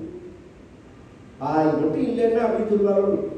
சதாசர்வ காலம் ஜெபம் பண்ணிட்டே இருக்கணும், மந்திரம் சொல்லிட்டே இருக்கணும், இதான் வேலை. பாபு ராஜன்ய கிருதா. போலீஸ்காரர்கள் சத்திரியர்களுக்கு எது பலம்னா கைதான் பலம், அதுதான் அவர்களுக்கு தொழில். வைசியர்களுக்கு தொட பலம். காலத்தால் 6 மணிக்கு கடையை திறந்து உட்காந்து வச்சா அது 9 மணி வரைக்கும் உட்கார முடியுமா? இதோ இப்போ சேர்ல உட்காந்து வச்ச வேலையை எத்தனை பேர் கையை வச்சுட்டு விடுற மாதிரி இருக்கு. ஒரு நாள் முழுக்க உட்காந்துக்கணும்னா தொடையில பலம் இருக்கணும். வருஷம் முழுக்க சேத்துல நின்று வேலை செய்யணும்னா காலில் பலம் இல்லாம சேத்துல நிற்க முடியுமா? அதனால அத்தியாபம் சூத்ரோ அஜாயதான்னு அந்த பலத்தை அங்க குறிக்கிற வார்த்தையே தவிர ஜாதிய உற்பத்தியை உண்டான விஷயத்தை சொல்றது இல்லை. இந்தந்த பலம் யாருக்கு இருக்கோ அவன் அப்படி அந்த அந்த சுபாவத்தை உடையவன் அர்த்தம். பிறப்புனால கிடையாது. வேற எந்த இடத்துலையும் ஏற்றத்தாழ்வுகள் வேதத்துல சொல்லப்படவே இல்லை. வேதத்துல சொல்லப்படவே இல்லை. சனாதனம் அது மாதிரி லிங்கம்ங்கிறதுக்கு அடையாளம்னு அர்த்தம். இந்த உறுப்புகளை குறிக்கிற வார்த்தை இல்லை, அடையாளம்னு அர்த்தம். என்ன அடையாளம்? இந்த லிங்கம் அப்படின்னா என்ன அடையாளம் அப்படின்னு தெரிஞ்சுக்கணும்னா நாளைக்கு சாயங்காலம் 6:30 மணிக்கு வாங்க. ஸ்ரீராம சௌமித்ரி ராயுவேல ஷடானநாதித்ய குஜார்ச்சிதாய ஸ்ரீநீலகண்டாய தயாமயாய ஸ்ரீ வைத்தியநாதாய நம சிவாய. மகாதேவ மகாதேவ மகாதேவ மகாதேவ மகாதேவ மகாதேவ மகாதேவ மகாதேவ மகாதேவ மகாதேவ மகாதேவ மகாதேவ மகாதேவ மகாதேவ். இங்கே ஆரம்பிக்கிறதே ஒரு தத்துவமாக இருக்கிறதுனால நீங்கள் ட்ரை சப்ஜெக்ட் மாதிரி தோணும். நாளைக்கு குழந்தை என்ன ஆக்சுவல் ஆகும், கோவிலேருந்து ஆரம்பித்து எவ்வளோ உயர்ந்து நாலெட்ஜ் வைஸ் உள்ள விஷயங்கள் அது. எத்தனையோ அசத்துகள் சொல்கிறது, அசிங்க அச்சிக்கமாக இருந்தால் அது கோவில்னு சொல்கிறாங்க. அடிமுட்டாள்னு அர்த்தம். உலகத்தோட உருவகத்தை சொல்றது கோவில். இதுலேருந்து இப்படி வந்துதா, இதுலேருந்து இப்படி வந்துதா, இப்படி காமிக்கிறது. இந்த வாசல்லேருந்து ஆரம்பிச்சு லிங்கம் பரிந்த முறையிலும் அங்கேருந்து இப்படி வாசல் பரிந்த செடி கொடி விருந்த வந்துதா, செடி கொடியிலேருந்து ஆரம்பிச்சு லிங்கத்துக்கு திரும்பி போறோமாங்கிற அந்த டெக்னாலஜியை சொல்றது தான் கோவிலே தவிர, நீங்க நினைக்கிற மாதிரி அசிங்கத்தை சொல்றதுக்கெல்லாம் கோவில் இடத்துக்கு இவ்வளவு பீசா கட்டணும். அவ்வளோ விஷயத்தை வச்சிருக்கா நம்ம பெரியவாள். அதெல்லாம் என்னத்துக்கு, இந்த மந்திரங்கள் என்ன சொல்றது, பகவான் எந்த வடிவத்தில் இருக்கான், எப்படி எல்லாம் அவனை வழிபடணும் அப்படிங்கிறதெல்லாம் தான் இந்த மேல உள்ளது. ஒரு ஆச்சரியம். சுலபமான வழிபாடு சிவ வழிபாடு தான். பெரிய கஷ்டமான வழிபாடு சிவ வழிபாடு. அது எப்படிங்கிறத நான் சொல்றேன். தென்னாடுடைய சிவனே போற்றி, ஆஞ்சநேயம் மூர்த்திக்கு